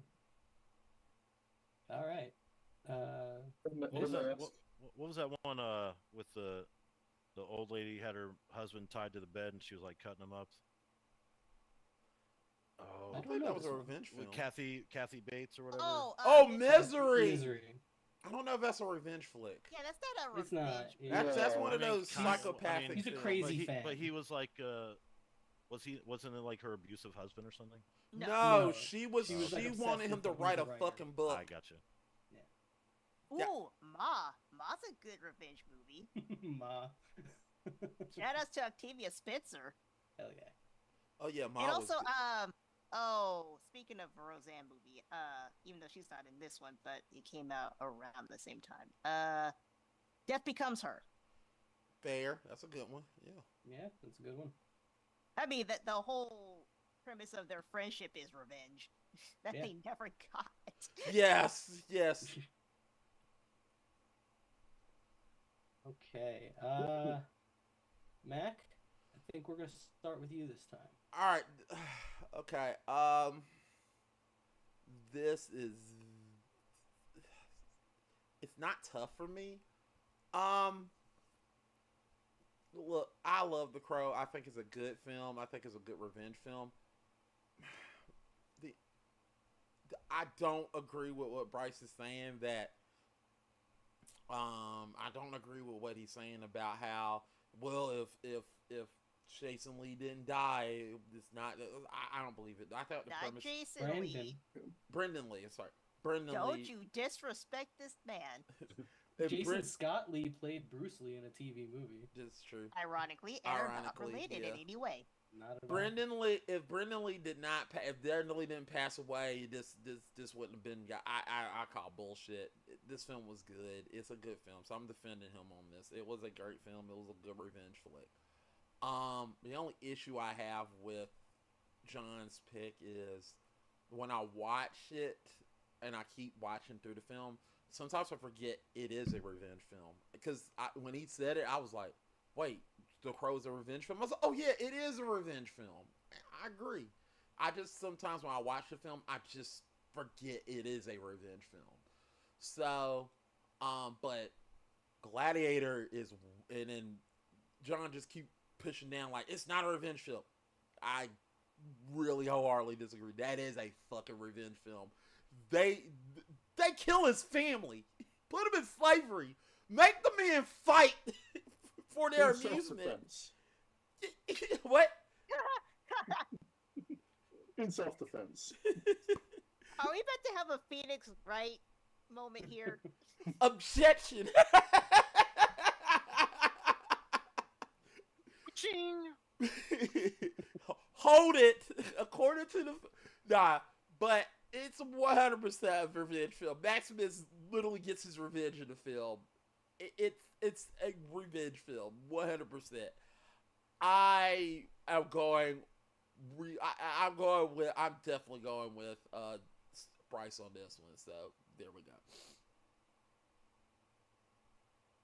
Okay, that's one for Bryce. Missed. What do you think? Hot gothy white boy who went out of his way to kill the people who killed his fiance? Or typical day in Greece? Oh, come on. God damn. It's Rome. That too. Either one. Fact check. No, it is Rome. But either way, this is nothing that I haven't read in high school. The Gladiator, yeah, that's just a Tuesday for that area Fair. during that time. Fair. So I'm mean, gonna go with the Crow. Same could be said for whatever town that Crow place takes. Miss, I know what you did there, and I like it. Okay, what did I do other than state what I said? No. I like what you did. I like what Oh. you did. I like that we just flipped this and put this on Scott. It was like a big fuck you to Scott. So good one. Thank you for that, both of you, by the way. You're welcome. We love you. Nah, I don't mind. I don't mind being a tiebreaker on this one. It was tough though. I love both of these movies, and I think they are both great revenge movies. Even though they probably wouldn't have been what I picked, because the correct pick is RoboCop. It is. No, the correct pick is First Wives Club. First Wives Club is a close second. Well, For me, it's Rambo RoboCop. counts. Rambo's Matt, No. go in your corner.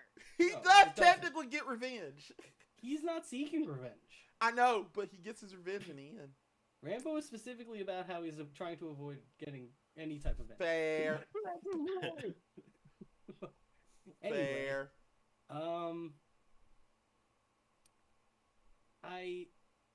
I think both of them were making.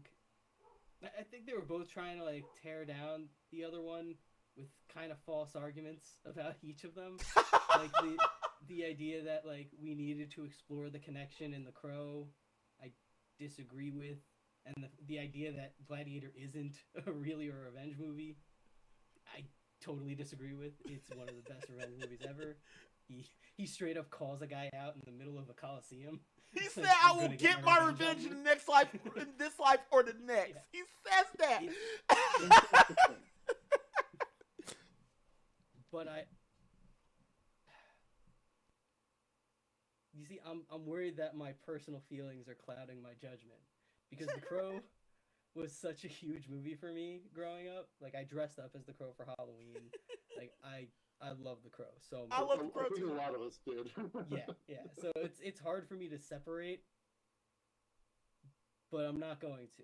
I'm going with The Crow on this one. I'm sorry, Bryce.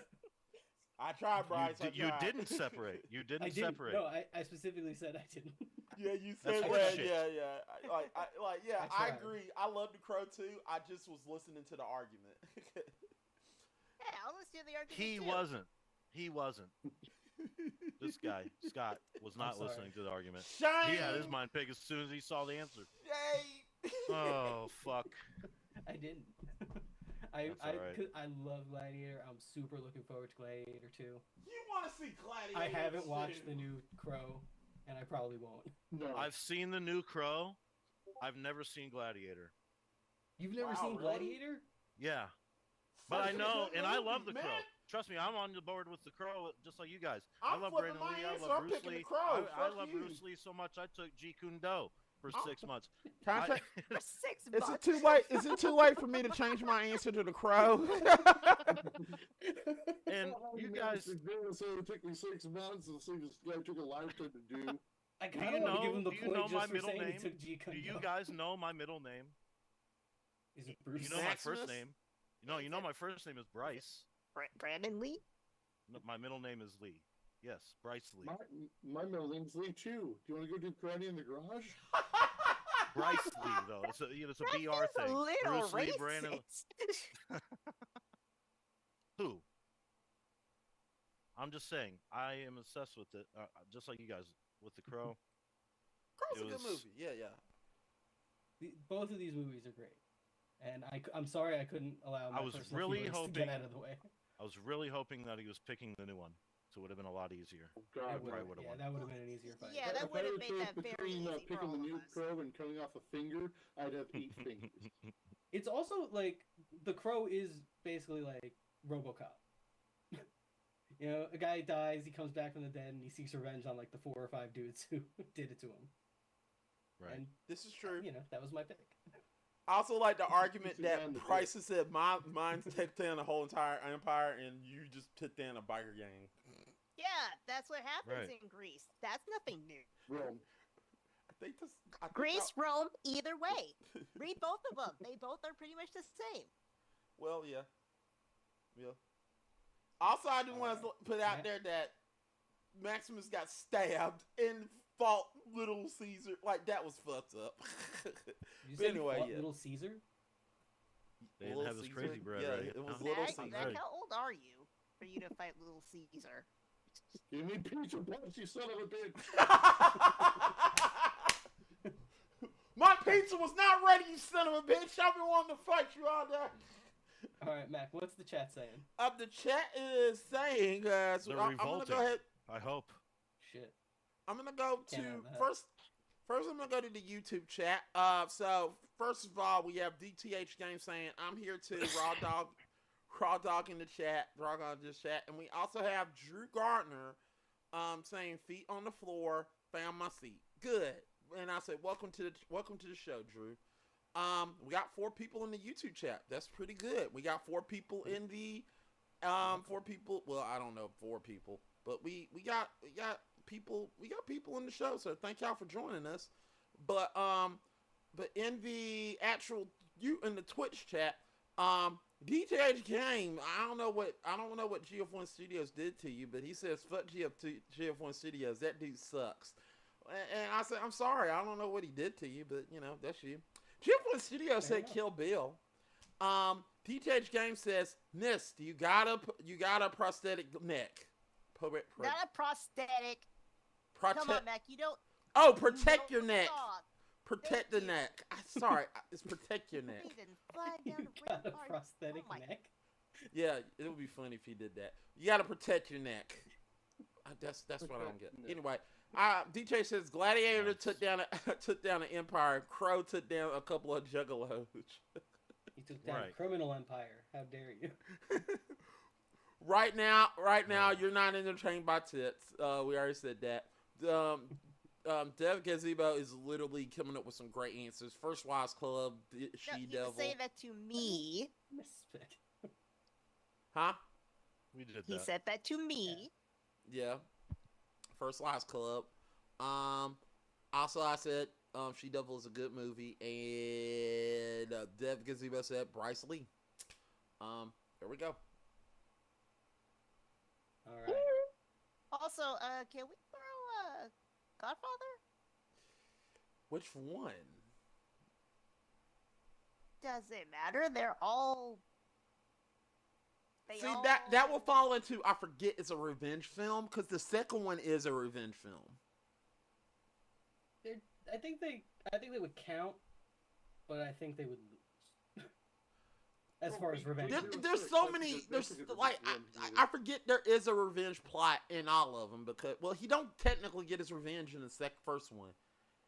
He doesn't because Sonny dies. Well, you don't have to get your revenge, but it was about revenge. Fair. Ooh, Jay and Silent Bob Strike Back. Yeah. The next episode that I'm That's a on good is revenge going to movie. be a revenge episode. Somebody's bitter. Somebody's nettled. Oh. But yeah, Godfather 2 would count because that's all revenge. I mean, he kills his fucking brother. Spoilers.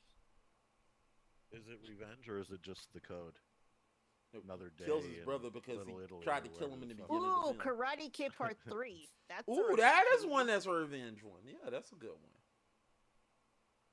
which leads right into Cobra Kai, which is nothing but revenge. Exactly. All it is damn fucking It's just revenge. revenge the series. Every episode, revenge.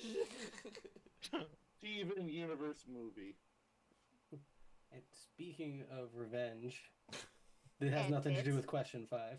And That was all question 4. Speaking of tits, Halloween is 2 weeks from now, and horror movies are the buzz this month. So we want you, the letter U, to pitch a horror film with a food mascot. I love this question. All right. So this is a pitch round. So you guys are each going to get 5 minutes. What happens if I get it right? Do I tie?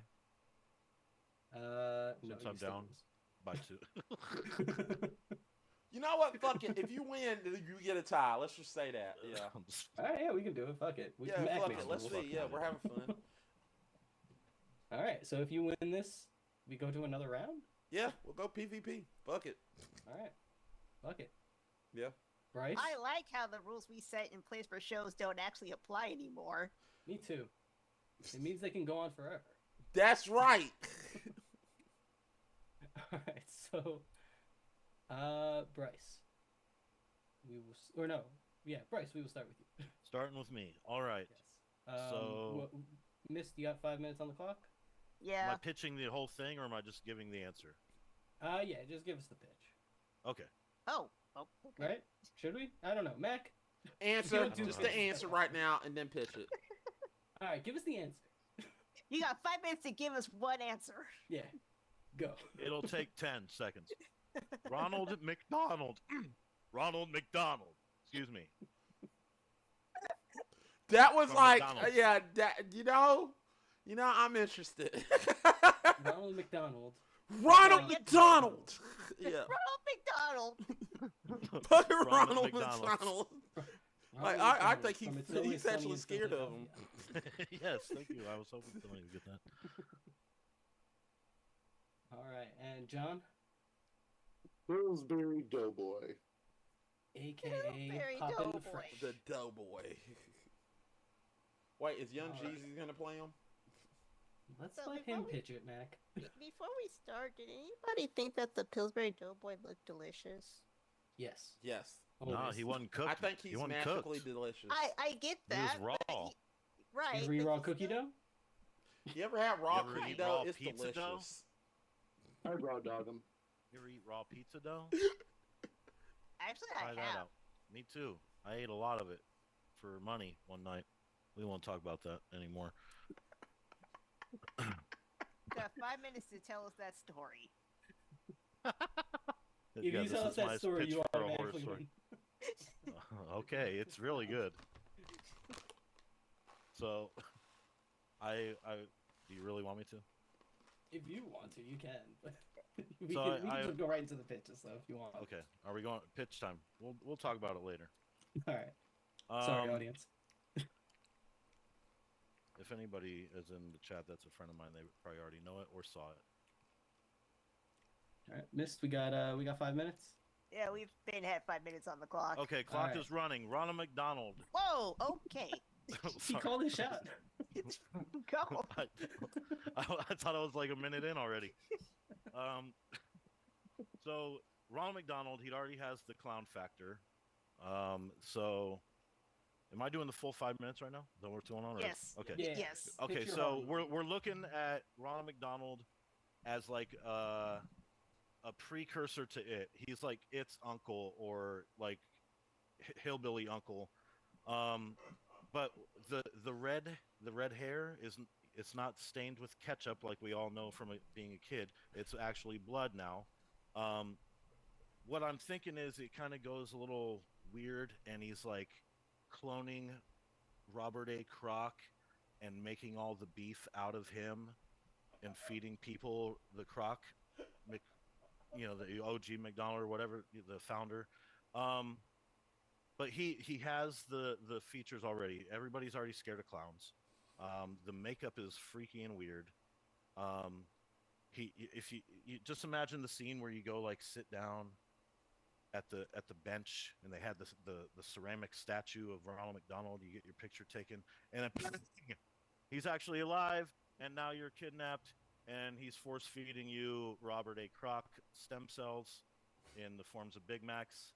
But it brings that dark twist because it takes that iconic childhood figure and turns him into an evil dark menace.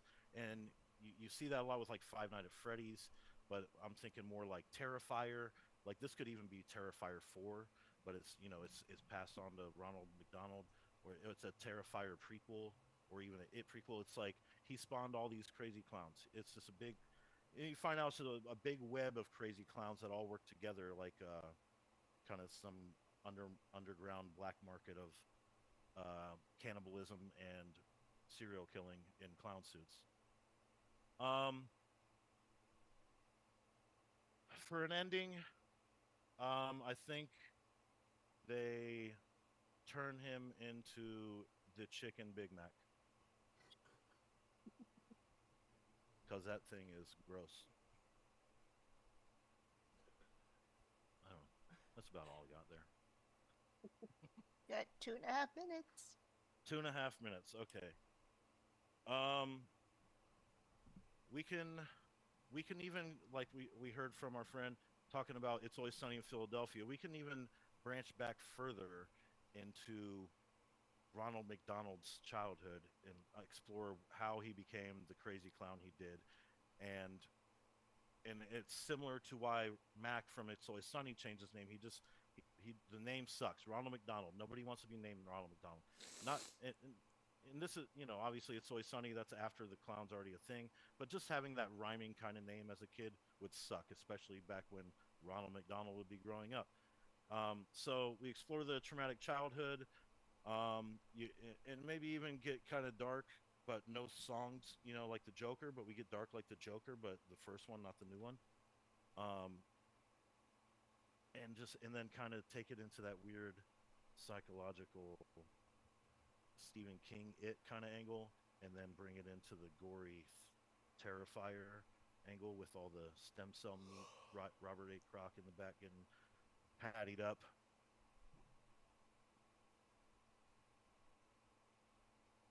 How many minutes? 30 seconds. No, we got a minute. Call it. That's all I can do. Okay. I said enough. Okay.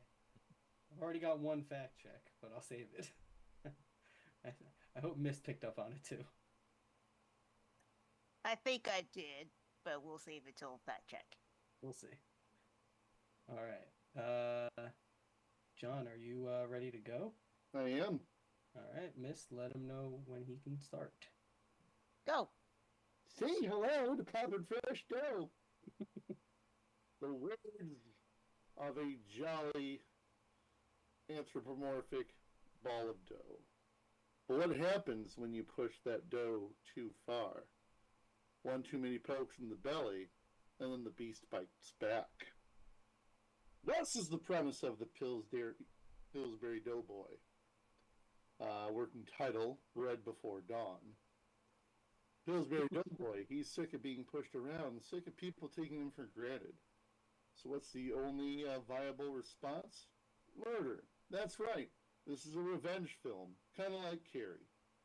So he's gone. He's in a just a normal, typical, everyday house, and they're looking to make some wonderful bread, maybe some croissant rolls, or maybe some biscuits. But it's being served up? Death. That's right. Pillsbury Doughboy is going to murder them all. And the nice thing about about a little thing of dough murdering you, there's a lot of a good opportunity for puns, because it's a revenge film, but it's also a slasher film. And the slasher film with a little cute ball of dough needs good taglines. I wrote down some of the killer lines, some killer puns here. No pun intended on that part. But you need to die. I'm not a runner. Ha ha! I got it. There you go. I'm croissant with you. This death will be avant-garde. Ha ha! I got it. There you go. And I figure there's one point where you can you just crawl into somebody, and because he can do that, he's small enough. He can crawl into somebody's mouth. That's a pretty horrific way to die. And before he does that, he can go, time to give you a yeast infection. Wonderful, awful thing to say, but what a brutally way to kill somebody from the inside. And it's it seems so innocuous, but it's the Pillsbury Doughboy coming to murder you. He's small. He can fit into a lot of places. He fits into a goddamn little roll of dough. You never know when he's going to strike next until it's too late. Obviously, near the end of the film, they think they can kill him. Obviously, one of the easiest ways to think about killing him would be to just burn him. He's gonna bake. He's gonna crustify. But no, it's just dummy bread. It's just a sourdough starter, if you will. More puns there. And eventually, he can take more of the dough because who says he can't make himself bigger? He's gonna make himself fucking bigger until he's a human size, and it's gonna take a lot more to kill him. It's gonna take a lot more fire, and they thought just throwing him in the oven was gonna be in. Oh no no no! They have to burn the whole goddamn place down. So of course, when they finally kill the Pillsbury Doughboy by burning whatever factory, store, whatever they've tracked him down to, he's dead and just his just charred body lying there, and you think everything's fine, but all of a sudden you just look to the side and you just see some little tufts of dough as they drag themselves into the sewer. Ha ha! He's not really dead. Sequel time, baby. And that's really all I got for a wonderful movie about Pillsbury Doughboy just murdering people with absolute glee. Are you calling it? I'm calling it. It's weird because you guys kind of finished at the same time. Yep. Perfect. Well, that's what the cooking instructions on the tube say. Should we cut these rounds down to 4 minutes? Fair. I don't know. We'll see. We'll see how this We'll goes. see. We might need more. Yeah. All right. Questions? Anybody have a question? I have one. So I would like to know who is going to be there's two questions I have. Who is going to play your final person, and what actor or actress is going to play your final person, and who is going to direct your film? And no, you can't use Robert Rodriguez or Michael Bay. Yes. Thank God. What? So we will start with Bryce. Oh, okay. Who would play old Ronnie McDonnie? No. You're Who's your final the final person, like yeah, the person who usually your killer survives. is it's going to be an unknown actor. No, that's facts. Oh, like the one that got away? Yeah, like Laurie Strode. Yeah. Oh, fuck. Shout out to Jamie Lee Curtis. Yeah, I mean, she escapes from everything, right? Technically, no, she did not escape one time. She was in Borderlands also. She didn't escape that. Yeah, and the new one, she doesn't escape either. It would be like an employee, McDonald's employee, kind of young, discarded, first job or whatever. But I'm going with like somebody that's kind of become a classic young horror movie actress, or like kind of weird, dark. I'm thinking Jenna Ortega. Knew you were gonna pick her. Knew it. All right. And do you have a director in mind?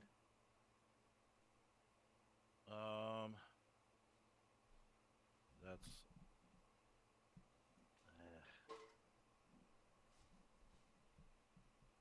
I'm thinking like. I know I like could actually a think lot of of a director people. for yours. I do too. I know. I think. I mean, I kind of like Jordan Peele for it, but it's kind of, like it can be hit or miss with him. I feel like, but I think, and it's probably like, I want to see like Rob Zombie, but more of like House of a Thousand Corpses Rob Zombie, not And with the that- Halloween no. remake. That's a terrible answer. Who did he say? Neil Breen. Terrible, man. Terrible. Final Alright. answer. So Rob Zombie with Jenna Ortega as the final person. Mhm. All right. Solid picks. And John? Tom Holland. Okay. And Give Tom some- Holland. Okay.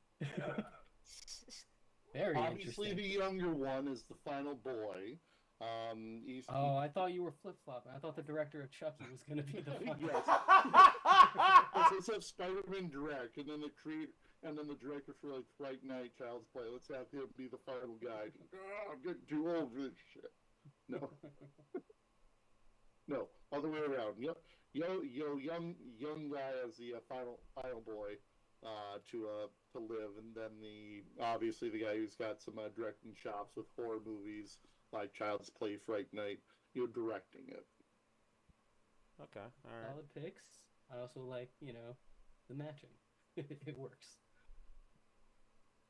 All right. Anybody else have a question? All right. If you were to pick an established horror monster, I guess what we're gonna call him, who would team up with your character?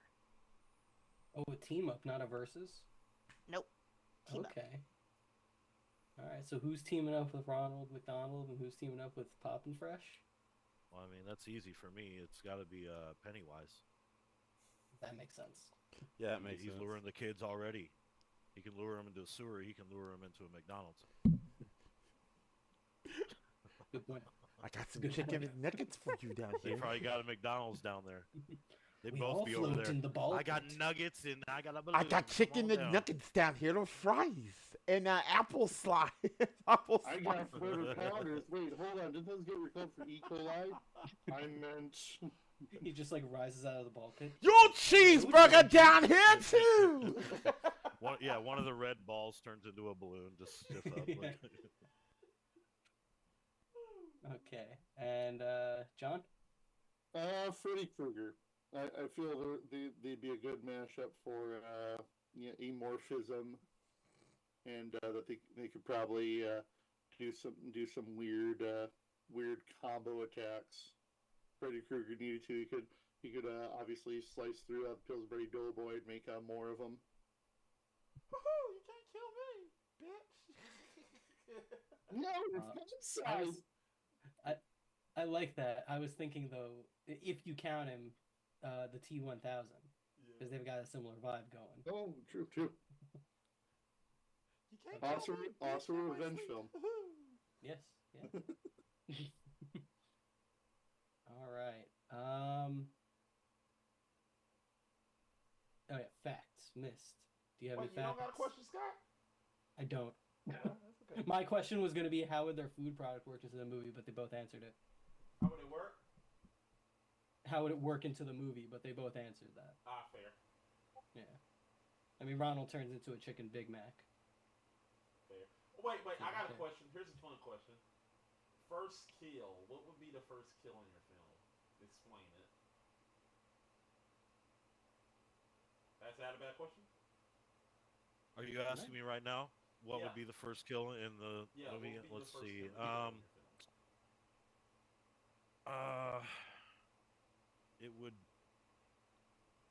It would be something to do. Well, I guess so. The first kill would be when Ronald kills the founder of McDonald's, Mr. Kroc, Raymond Kroc, whatever. He kills him, but he doesn't kill like he kills him and then keeps like his stem cells to continue to clone him into and then farm him into meat for McDonald's. So that would be the first kill. Was Okay. when he finally took control of He just had enough of his shit. Interesting. I mean, And he's interesting. the clown. He's the clown. He's just like had enough of shaking the sign out on the fucking corner. Like, I'm coming in and turning you into some Big Macs. I like the idea of Michael Keaton playing this guy again in this movie. Okay, and John, what do you think? Well, we're starting in the kitchen, obviously. So how about just a big fucking rolling pin? Person's back is turned, then he just grabs the pin just upside the person's head, knocks them down, and then like I'm new to this killing thing, but I'm gonna roll with it. Just bashes the guy's head in, and then just Interesting. I appreciate all of the puns in this movie, I have to say. I do. I do as well. Considering the dude's name is Poppin' Fresh, yes, I do. I appreciate the puns. Okay. Now do we have any facts to check, Mist? Okay, because I do not exactly remember what who had Ronald McDonald. I'm sorry. It's me, Bryce. Yeah, Bryce Bryce. Okay, Lee. right. That's what I thought. Just wanted to make sure. Bryce Lee. So, did you say who the first Ronald McDonald was? No. I Oh, think okay. he did. Okay, just making sure, because I was like, you said something. Oh, you said Ray Kroc. That's the. Well, he said The Robert Kroc founder. a few times.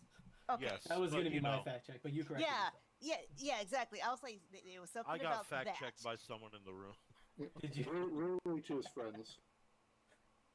So yes, it is in fact Raymond Albert Kroc, born October 5th, 1902, and died January 14th, 1984. Right. For movie So- purposes, maybe we go with Robert just so we don't get sued by McDonald's. I don't know. Also, he didn't technically invent McDonald's. He just did not. bought it. No, Yep. he just made it big. He was an American businessman, so he just happened to see a building one day and said, "Hey, I want to make sewer burgers." He must it. And everyone Yeah. said, "I will eat these." He bought it from Yeah, Lawrence sorry, I'm Swanson just and, picturing Jim that Carrey's shit brother. like we have Big Macs down here. We have Big Macs. Yes. Well, that's why they're called Big Macs, because they're fucking from the first Mac. I could think of 2 Big Macs. Nice. I have 2 Big Mac Macs. does it, and Mac There you go. slice of bread between. All the jokes are on me. That's just Oh, fun. he was also a Republican. Who's that? Sweet. Of course. Ray Kroc. Great crap. Oh yeah, Of he was. course he was. Why wouldn't he be? He's made rich. a shitload of money. Okay. Who did we start with last time? Did we start with you, Mac? Yeah, you did. Okay. Miss. Oh, hold on, I gotta say this. Oh, During okay. World War One, Kroc lied about his age and became a Red Cross ambulance driver at the age of 15. Isn't that full of irony? Yeah, right. This shit. During the Great Depression, Kroc worked at a variety of jobs, including a paper cup salesman, a Florida real estate agent, and a pianist in multiple bands. I need to read up on this dude. He Why is do just paper cups need a salesman?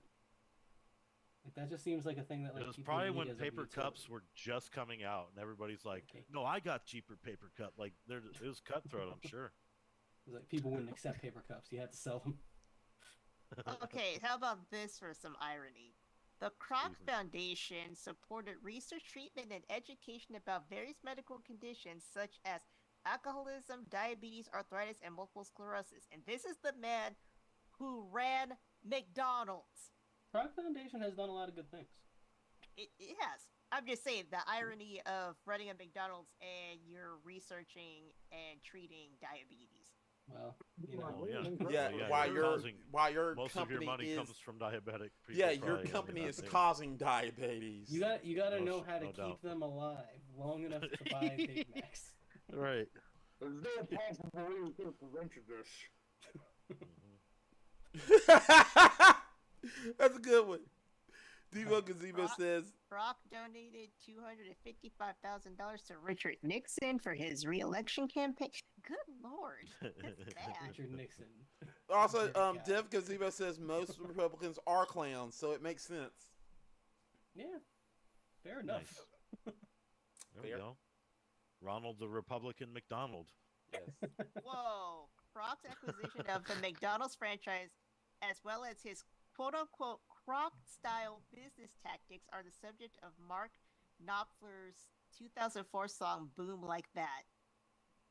Okay. Nice. Okay. Interesting. Hold on, somebody mentioned Michael Keaton, right? Yeah, he played the My- Thatcher. Yes. Okay. Good. Okay. Yeah, I said that he should come back and play him in Bryce's movie. Okay. We got anything else missed? No, I think that's enough interesting facts about McDonald's that we needed to know. Maybe. Also, Also, he- the chicken nuggets aren't chicken. Also, Shit. he told McDonald's that if you will never make a hot dog until I died. He died, and as soon as he died, they made a hot dog. Was it called the McRib? No, the McRib is delicious. Fuck you. So are hot dogs. Fuck you. It's a delicious sandwich. The McFrankfurter. I'm going to find a way to eat one. McFrank. They did have spaghetti at one point. He did. Why? That is true. Spaghetti. What are they doing? Pizza. You guys got Serving two in a things: cup? chicken and burgers. You don't need anything else. They Fries. made pizza. Fries, And yeah, ice cream. fries. It You was don't need literally And that- apple And an pie. ice cold Coke. The Best crusty- Coke in town. the crispy The Coke crap. is a given. Drinks are a given. Mascetti, McPizza. Yep. Fucking McFlurry machine never works. All right. Vince, who do you think? That's wins? a you problem, Scott. That's an everyone problem. I want my fucking McFlurry.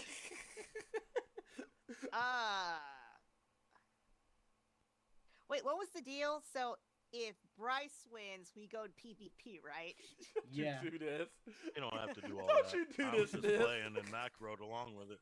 I know what she's doing. This is wrong. Hey, just because I picked Bryce doesn't mean it will go to PvP. I was Yeah, just yeah, making yeah. sure I understand the stakes at hand here.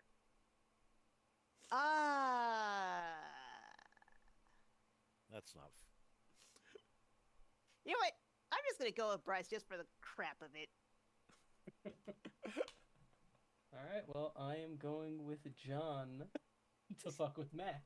Nice. I like where this is ending up.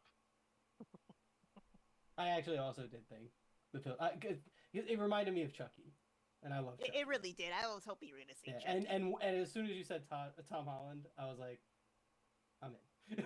So John gets my point. Mac. I like John's. There's only one problem with John's. There's a lot of problems with John, but let's hear this out. There is a film that is something like yours, and it's Are you talking just about Ginger Don't- Dead Man? Don't yes. say it. Gary Busey. It's better. I'm sorry. It has Gary Busey as a gingerbread man. It's so hilarious. You Another can't great watch pun. that shit. It's the Ginger Dead Man.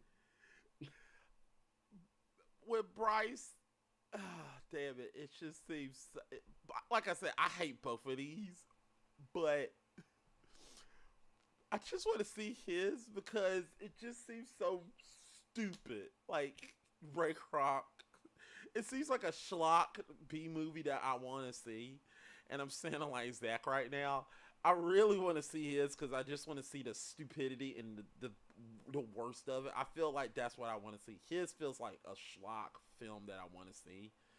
Right. So, Did you not hear the puns? You imagine you go in and you remember in like Alien when there's that weird clone Sigourney Weaver and she's all mutated and shit. Yeah. Just imagine Ray Kroc, you know what I mean, and Ronald McDonald coming in to like get some meat off him. I just want to see the stupid movie. I just want to see it. I just the problem is I seen John's movie. I've seen it before. I seen a better version of it. I want to see Bryce's dumbass movie. I just want to see it. It just seems something I want to see. But yeah, yeah. So there we go. Okay, so Bryce wins this round, which I guess means we're going into a PvP. Yeah, we're going to a Mac? PvP. All right, Mac. I don't know what the fuck we're doing here, so Yeah, refresh my memory. lead me. Come on. Flip a coin. I Okay. got it. Alexa, One of flip you a guys have it. coin. Call it. Heads. Heads. We both said heads. I don't know who's calling it, but we both said heads, so it's Mac's not paying attention. So. It's heads. Okay, It's you heads. both win. Right on. Okay, hold on. Here we go again. who's picking. Alright. John should John. pick since he's technically in the lead. Yes, All right, yeah. John, Let you John pick. pick. All right, tails. All right, Alexa, flip a coin.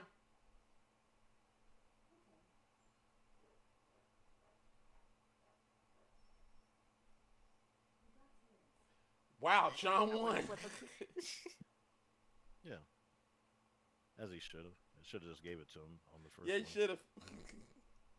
All right. So now what do we do, Mac? You pick who, John, who you wanted to so John, you get the basically you get Mac, to pick. explain the rules of a PvP. In this round, there will be the person with that gets to receive, basically will flip the coin. So whoever wins gets to choose. They get to choose either they get to go first or second, but they must choose who's going to give them the question. They do not know the question that they are given. Only the person that knows the question is the person that is selected.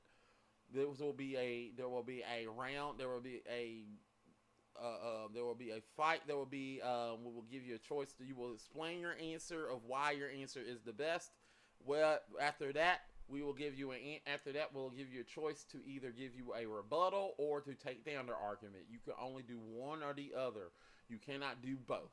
If you do one, if you explain your answer and you go into the other part of the whether you go into the other realm, which is basically if you say, "Hey, I'm going to boost my argument," and then you attack their answer, we will cut your answer shut. We'll shut your answer then right there, and we'll go from what you said from that point on. Do y'all have any questions? I'm gonna be honest, my eyes Yes. totally glazed over. What? I mean, I know what you were trying to say. You told me to Oh, explain. what? I do not explain well. I've done this before. Yeah, So you I- both Yeah, done yeah, this yeah, before. So yeah, what the Autopilot will fuck? just kick in All right, at so some point. everybody else knows what they're doing, right? Yep. All right, I'm Slightly. gonna let you guys. I just Alright. don't know. Yeah. We get Anyway. a question and we have to either Well, hold on. boost hold our on. case or argue the case. Yes, that's essentially what it is. But who won the toss? I did. Right, John. yeah. John. John, who Okay, you want to get the so- question? Yeah. We're going with someone that can describe things accurately, so we're going with Scott. Oh, thank God. Thank you. Lord. You had me scared there. So I have to think of a question. Yeah. Yes. That's right. While you Gotcha. think of the question, Bryce, do you want to go first or second? I will go second. All right, cool. While he's thinking of that question, I just want to let you know that my question was going to be pick an actor. And if you pick that actor, I was going to literally say, well, the question would be, why this person should play the live-action Sonic the Hedgehog? And this is why nobody picked you. Well, this is why it would have been funny.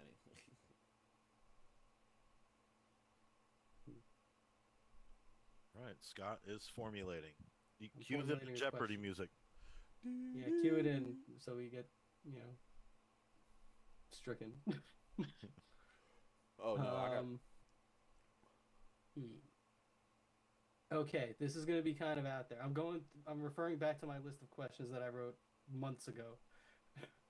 And which Will Smith movie deserves a song written for it that didn't get one? Whoa, okay. Oh, I know my answer.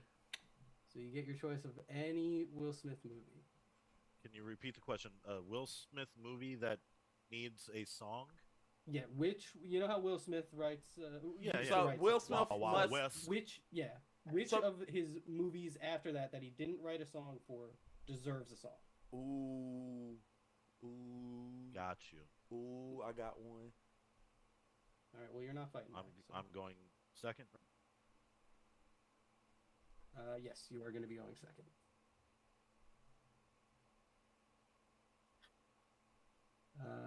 Mac, how long do they get?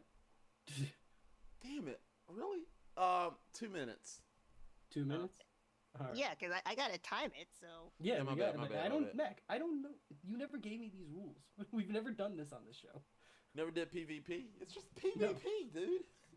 yeah, but that's We've never had to. Fair, Yeah. fair, fair, fair. We have 5 questions and 2 fighters. We usually end. Okay, so we're gonna Throwing give that John. curveball with that tiebreaker. So, Yeah. so just Oh, a wait. Will Smith movie with a Will Smith song.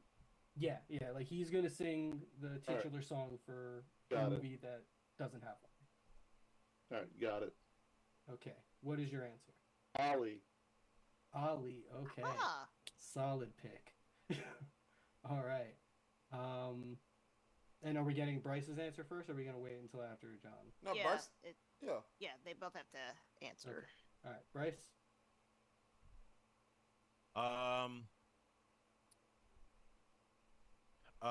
What's that? Fuck. What's the movie where he played the superhero, the homeless superhero? Hancock. Hancock. Hancock. Yep, that one. Okay, 2 solid answers. I like this. All right, so we're gonna give John 2 minutes. Right? Yes, Okay. All right, Miss, you got the clock. I do. So is he? He's just stating his answer, or is he defending or Oh yeah, I I'm guess just explaining my answer right now. You're just explaining Yeah. your answer. Yes. Wow, it's been a while since I've done it. Okay, so 2 minutes on the clock. Go. All right. Ali obviously is a movie about the world's greatest boxer, Muhammad Ali, played by Will Smith in the movie. The soundtrack is already pretty good as it is. I mean, controversy aside, R. Kelly's got songs in it. Alicia Keys, Aretha Franklin. Everlast. So it's already got some talent behind the songs. But what is it missing? It's missing the fun, lightheartedness of Ali. In a movie about a boxer just beating the shit out of guys until he eventually gets knocked in the head too many times. That's what we need. We need the mirthful laugh of Will Smith. Ha ha ha ha. To guide us through and make us feel good about watching this movie. And yes, I'm glad we watched this. And oh look, Will Smith is singing a song too. Delightful. Golf clap.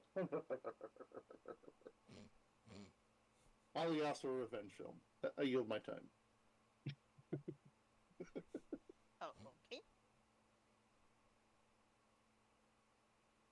All right, Bryce, are you ready to go?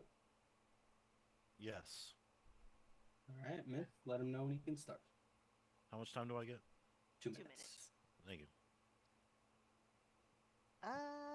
Go. Okay, so we know Will Smith's all his songs that are tied into his movies, or even ones that aren't. They're all very lighthearted, comical, kind of good, fun party music as well. When I think of when the movies and Will Smith songs tie in, it's always something fun. And Hancock didn't get that. I'm trying to think of different Will Smith movies that didn't get a song.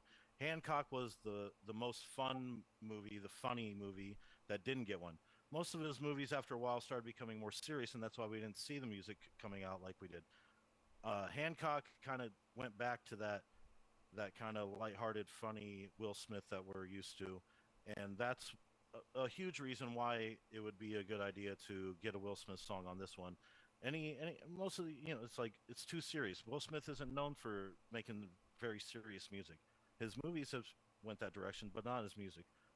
So it would be really hard to see him make a song for anything that wasn't lighthearted and comical. Will Smith brings a unique perspective. He's good at storytelling through his lyrics, so he can tell that Hancock story about being that superhero sleeping on the bench, drinking all day, or But you know how Will Smith is. He's energetic. He's charismatic.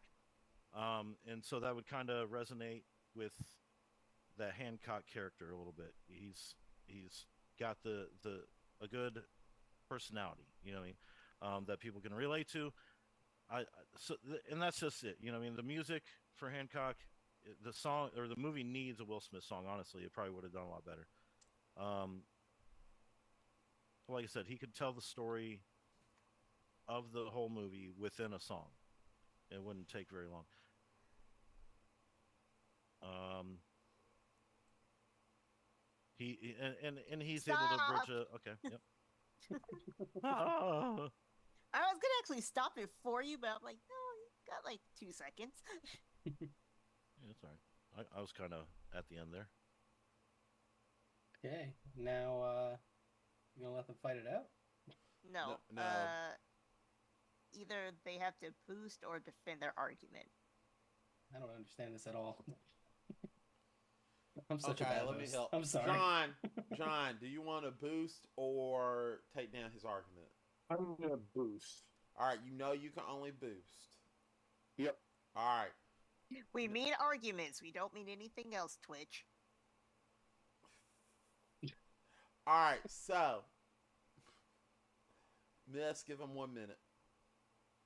Okay. Go. All right, I'm going to take it one step further with the soundtrack. I don't want him to just do one song on it. I want to do the whole goddamn soundtrack. And I don't mean just come up with all new songs.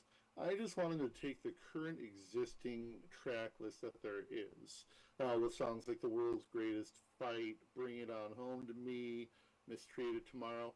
I want him to do covers of all of those. And then put in one more song just called Ali, where it's back to his good old-fashioned, mirthful, mirthful stuff. And end it with, and if Chris Rock says anything, I'll smack the shit out of him again. Thank you. Interesting. Interesting. 10 Yeah. seconds. Stop the clock. Yes. We're good. Yep. Okay. Donate the rest of my time to charity.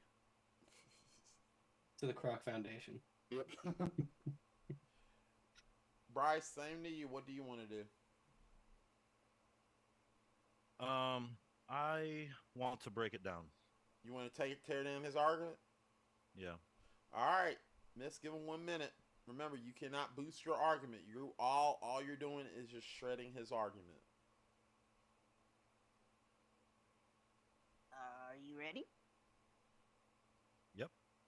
Go. Like I said, it's about Will Smith. Will Smith's musical style is light and comical. It couldn't happen with Ali. You couldn't make a Will Smith song that will fit Ali and have people into it. It's not going to hit like Wild Wild West or whatever else we have. You just can't do it. It doesn't translate. Ali's, the focus is inspirational and motivational, and but it's not humorous. There's no humor in that movie. If there is, it's very subtle, very slight here and there, maybe a dad joke or something. But it just doesn't meet the emotion and the image of music that Will Smith is known for. Oh, wow. What? That time? Yeah. Sounded like it. Yeah. Sounded like a little clock went off. All right. Now what? Oh, Now you vote, I guess, right? I'm so bad at this. I'm sorry, guys. No, that's all right. We vote. Okay. All right. Who did we start with last time? I think you started with me last time. Fuck. All right.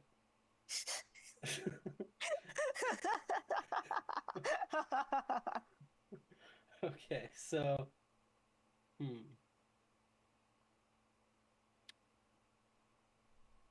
I like both of your answers, and I kind of disagree a little bit with Bryce about the idea that you couldn't do a Will Smith song with Ali.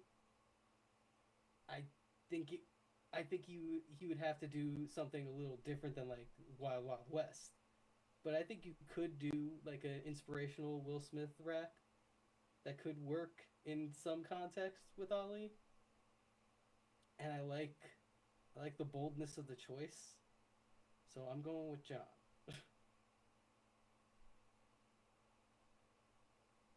Mac? Damn, I knew you were gonna pick me. Fuck. I'm going in the same order I've been going in, Mac. You knew it was coming. I knew it was coming. Kind of hope you weren't picking me. Here's the thing. Bryce, I did not like your teardown of it because I kind of 100% disagree.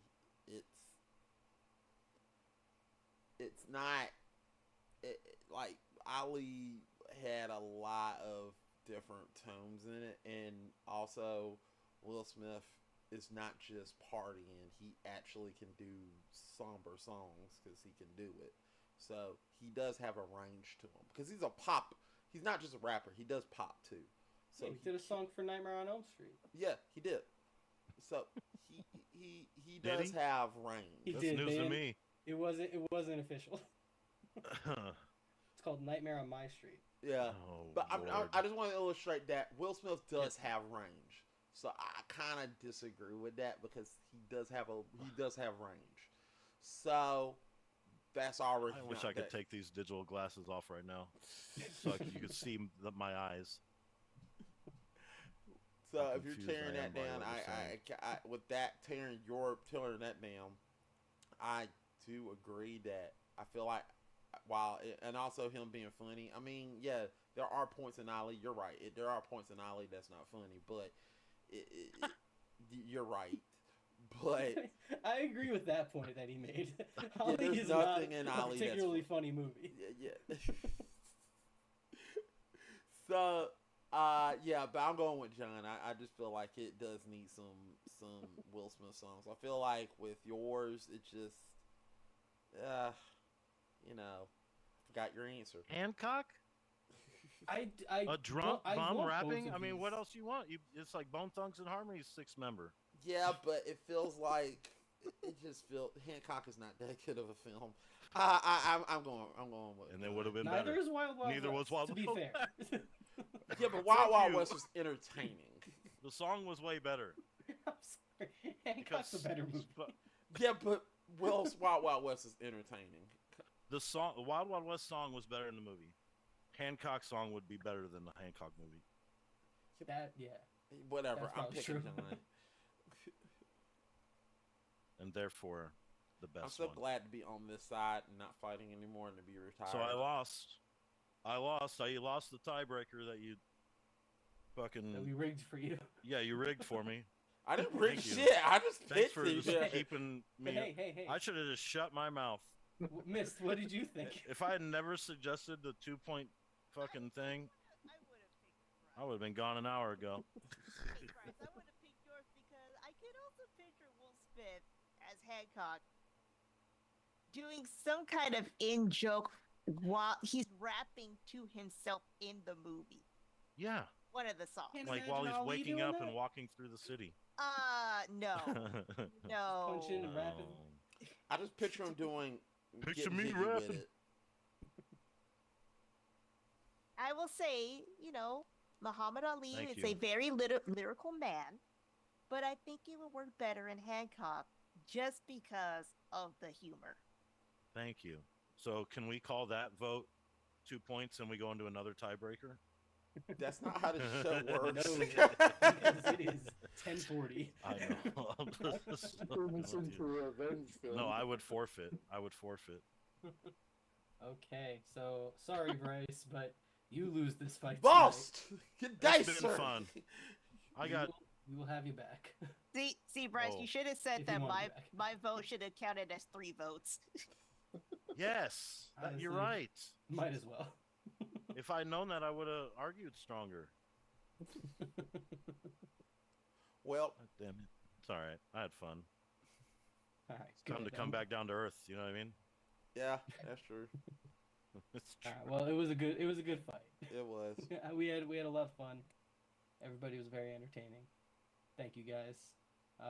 We will have to have you back on.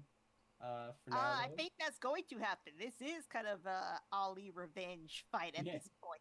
Yeah, the best revenge fight is your next Yeah. fight. This guy's beaten me twice in a row. Not a fan of that. I always Gotta hurt come the back. ones I love. Cool. All right, John, you got anything to plug? Anywhere people can find you? Hey folks, it's Halloween, so if you learn my real name and say it in a mirror 3 times, I appear right behind you. Beetlejuice, Beetlejuice, Beetlejuice. Danger Boy, It's Danger Boy, showtime. John. All right, Bryce, where can the people find you? So you can find me at Big BS anywhere on the internet, pretty much. You can also find me on the domain, Gaming, Pop Culture, and Entertainment, the domain GPCE for short. You can also find me here every once in a while. You can find me on the podcast called The Next Level. But new stuff going on my channel, my Big BS YouTube channel. I started a new series a couple weeks ago. Every Monday I'm putting out new episodes of Big B's Library, where I go through retro gaming guides, collector books, art books, but all gaming related. And I just kind of walk you through it and show you around it. And so I'd appreciate it if you come on down that way, partner, and give me a view and a like and a sub, and we can party. All right, sounds good. Thank you. Mist, where can people find you? Oh, you know where people can find me. You guys can find me here on GF1 Studios, but you can also find me at twitch.tv/DTH_games. Can't hear you, Mist. Can you hear me now? No, we A little can't. low. Wait, you can't hear me, but you answered if you could We hear can me. we can hear you, but it keeps like going Going in and out. That's Oh. what we were saying. Quiet. Yeah. Oh, okay. How about now? Yeah, we hear You're you That's now. fine. loud and clear. Okay. So yeah, find me on GF1 Studios, but also twitch.tv/DTH_games. And anything else related to DTH games of some capacity. Because we're also on YouTube, we're on Twitter, we're on TikTok, we're on Instagram. We are everywhere. Cool. Shout outs to Alright. Chris too. I want Shout out to to Chris. mention real quick. Mhm.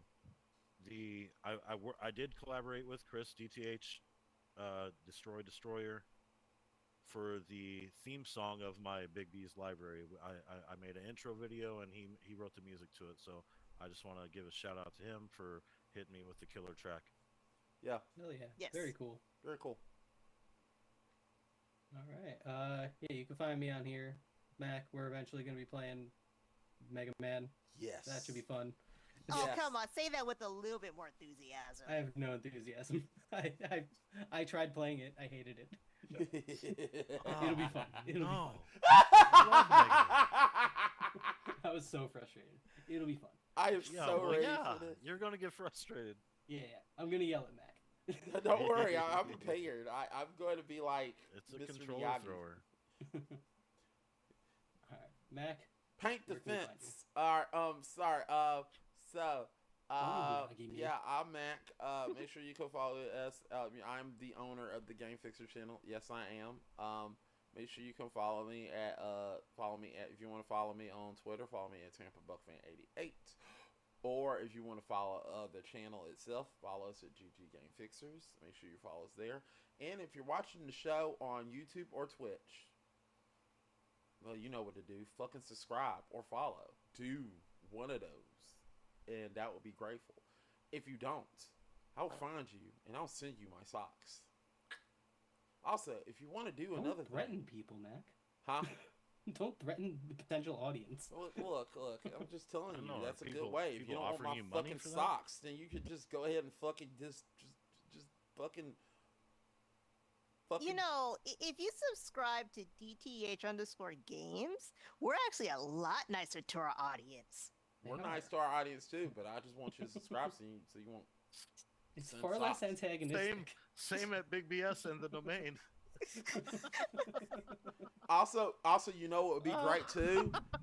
You know, it'd be great too. A fucking donation. You know, it'd be great to get a donation of $1.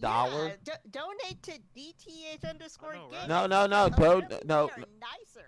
no. Donate to us. Give us $1 or Big BS. something, please. $1. Feed. Donate. I need look, guys. All right, Seriously, man, quit begging for pennies. then. $300. I need a $1 Minimum to feed the donations pigeons. on my channel are $300. I need $1 to feed the pigeons. Come on, give me $1 to feed the pigeons.